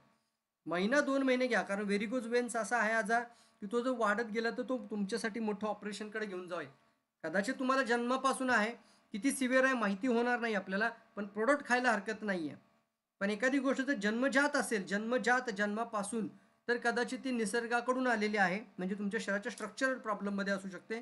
तरी देखील एक प्रयत्न करा, तरी देखील the try is most important. आपण आशा आणि होप सोडू शकत नाही. आणि गॅनोड्रोमामध्ये असे काही तत्व आहेत की जे मिराकल आणू शकतात, काही लोकांच्या जीवनात आलेले आहेत. तर एक प्रयत्न करून नक्की पहा. ठीक आहे. पल्लवी कुंभार, सॉरी टू से बट बरेचसे लोक. ओके पल्लवी मॅडम, तुम्ही बोलू शकता आता. हॅलो सर, माझ्या पप्पांना 2019ला कावीळ झाली होती, म्हणजे ह्याच्या आधी पण झालेली, पण आता 2019ला झाली. तर तेव्हापासून त्यांचं वजनच वाढतंय. कशामुळे वाढत असेल ते? कावीळ झालेली होती का अगोदर? आणि आधी काविळीच्या आधी, आधी काविळीच्या आधी किती 75 ते 82 पर्यंत होतं, आणि आता 94 पर्यंत झालंय. कमीच होईना, कारण आपल्या बॉडीचा बॅलन्स होण्यासाठी एक महत्वाचा ऑर्गन आहे संतुलन, लिव्हर. तुमच्या शरीरामध्ये किती हार्मोन्स, किती एन्झाईम्स, किती फॅट्स, बऱ्याच गोष्टी बॅलन्सिंग करू शकतं. थायरॉइड, लिव्हर हे ऑर्गन्स इम्पॉर्टंट येतात. लिव्हर 500 प्रकारची कामं करतो. मग अशा वेळेला जर ऑलरेडी एखादा इन्फेक्टेड आजार झाला असेल अगोदर, तर त्यामुळे ते कमजोर होऊन पुढे जाऊन काही कॉम्प्लिकेशन्स होऊन बाकीच्या आजारांना कारण ठरू शकतं. शरीराचं संतुलन बिघडून जातं पूर्णपणे. अशा वेळेला तुम्ही पूर्ण शरीराचा उपचार करता आहात. हे की पर्टिक्युलर असा बऱ्याच वेळा काय होतं की कारण समजत नसेल तर ट्रीटमेंट भलतीकडेच जाते. बऱ्याच वेळा डॉक्टर काय करतात, प्रॉब्लेम या बाजूला असतो, ट्रीटमेंट लेफ्ट साईडला जाते. प्रॉब्लेम राईट साईडला आहे. Yes or no? एखाद्या ऑर्गनमध्ये प्रॉब्लेम आहे, ट्रीटमेंट वेगळ्याच ऑर्गनला सुरू आहे, मेडिसिन भलतीच दिली जाते, त्याचा साईड इफेक्ट पण होतोय. पण गॅनोडर्मा गॅनोथेरपीमध्ये पूर्ण शरीराचं सोल्युशन असल्यामुळं अशा गोष्टींमध्ये आपल्याला टेन्शन घ्यायचं काहीच कारण नाही. आपल्याला कोणता टेन्स घ्यायची आवश्यकता नाही, कारण तो प्रोडक्ट स्वतः जाईल, मायक्रो स्कॅन करेल, कोणत्या ठिकाणी हेल्थ प्रॉब्लेम झाला होता, कोणती सेल डॅमेज आहे, कोणता ऑर्गन कमजोर आहे, तिथं जाऊन काम करायची क्षमता याच्यात आहे. So you should start. तुम्ही चालू करू शकता नक्कीच. चालेल. ज्यांनी तुम्हाला आज इन्व्हाइट केलं त्यांच्याशी बोलून चालू करा. ठीक आहे. शेवटची 3 मिनिटं राहिलेत. मी कल्पना मॅडम यांचं म्यूट ओपन करतोय. कल्पना रणपिसे मॅडम, ज्या की आपल्या ग्रुपमध्ये डायमंड आहेत, विश्रांतवाडीमध्ये आहेत. कल्पना मॅडम, तुम्ही तुमचा हेल्थ प्रॉब्लेम जो होता, तुमच्या घरातला मोठा प्रॉब्लेम होता, तो शेअर करा. आपण या ठिकाणी वाइंड अप करूयात. Yes madam. Okay. Hello sir, good morning. Good morning ma'am. मी कल्पना रणपिसे, लोहगावला राहते आणि DXN मध्ये मी स्टार डायमंड आहे.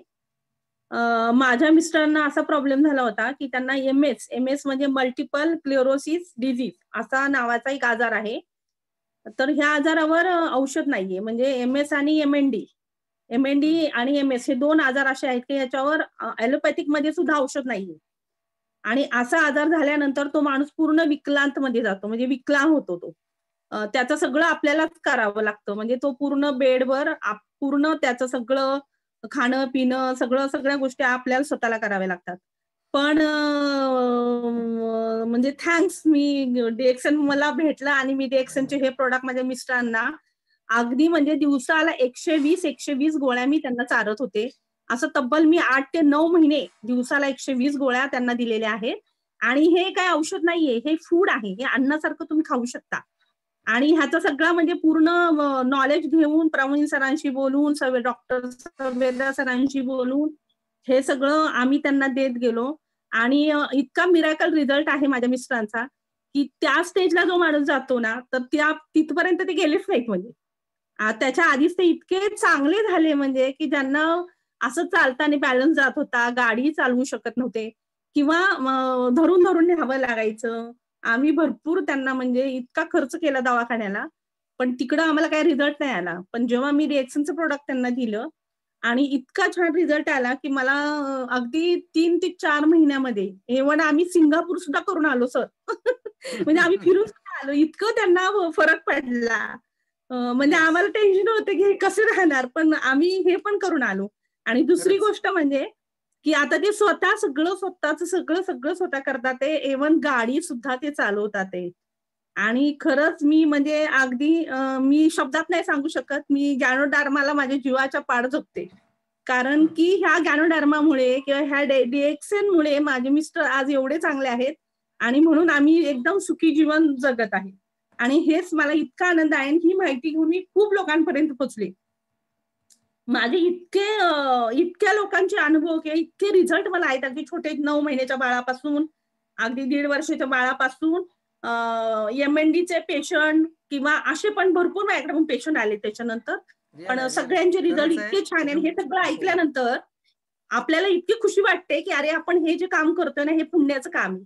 आपल्याकडं जे आहे छान माहिती ती लोकांना देत जायचं आणि लोक त्याच्यातून बरे होतात ते आपल्याला इतका भरभरून आशीर्वाद देतात.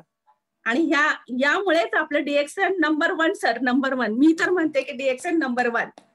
येस, ही कुठली न्यूट्रिशन बनवणारी कंपनी नाही मित्रांनो. जे पण नवीन लोक ऐकत असेल त्यांना सांगतोय, एक research base, scientific base, medicinal property असलेली आणि हेल्थ प्रॉब्लेम देखील लोकांचे सॉल्व्ह. तुम्ही आता ऐकलं असेल कल्पना मॅडम यांना, कल्पना रणपिसे मॅडम यांच्या मिस्टरांना MS नावाचा आजार, मल्टिपल स्क्लेरोसिस, स्कार होतात, स्कार नर्व्सवरती. आणि अशा वेळेला मल्टिपल स्क्लेरोसिस म्हणजे अनेक ठिकाणी स्कार झालेले असतात, ओरखडे उठतात या पूर्ण नर्व लाईनवरती. फ्रेंड्स, ज्यावेळी असा असाध्य रोग होतो ना त्यावेळी शरीराची व्हॅल्यू समजते. आणि ज्यावेळी डॉक्टर त्याला नाव देतात की हे असाध्य आहे, याला आपण काहीच करू शकणार नाही, त्यावेळेला मग आपल्याला कळतं बापरे पूर्ण अंधार आहे डोळ्यावर, आता काय करायचं. आणि अशा अनबिलिव्हेबल रिअट अशा ठिकाणी जाऊन हे प्रोडक्ट काम करतं, हे आपल्यासाठी खूप मोठी गोष्ट आहे.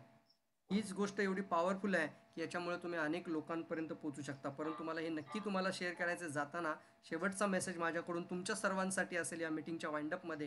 आणि तो महत्त्वाचा मेसेज हा आहे की तुम्ही आज जी मीटिंग ऐकता आहात सगळे, रेग्युलरली एज्युकेशन प्रोग्राम तर सुरू आहेत रोज रात्री 10 वाजता. त्यामुळे तुम्हाला ज्यांनी बोलवलं त्यांच्याशी बोलून पुढची माहिती घ्या. दुसरा महत्त्वाचा मेसेज माझा आहे तो इम्पॉर्टंट लक्षात ठेवा की रोग निर्माणच होऊ नये याची काळजी घ्या. एवढी लोक अनुभव शेअर करतायत.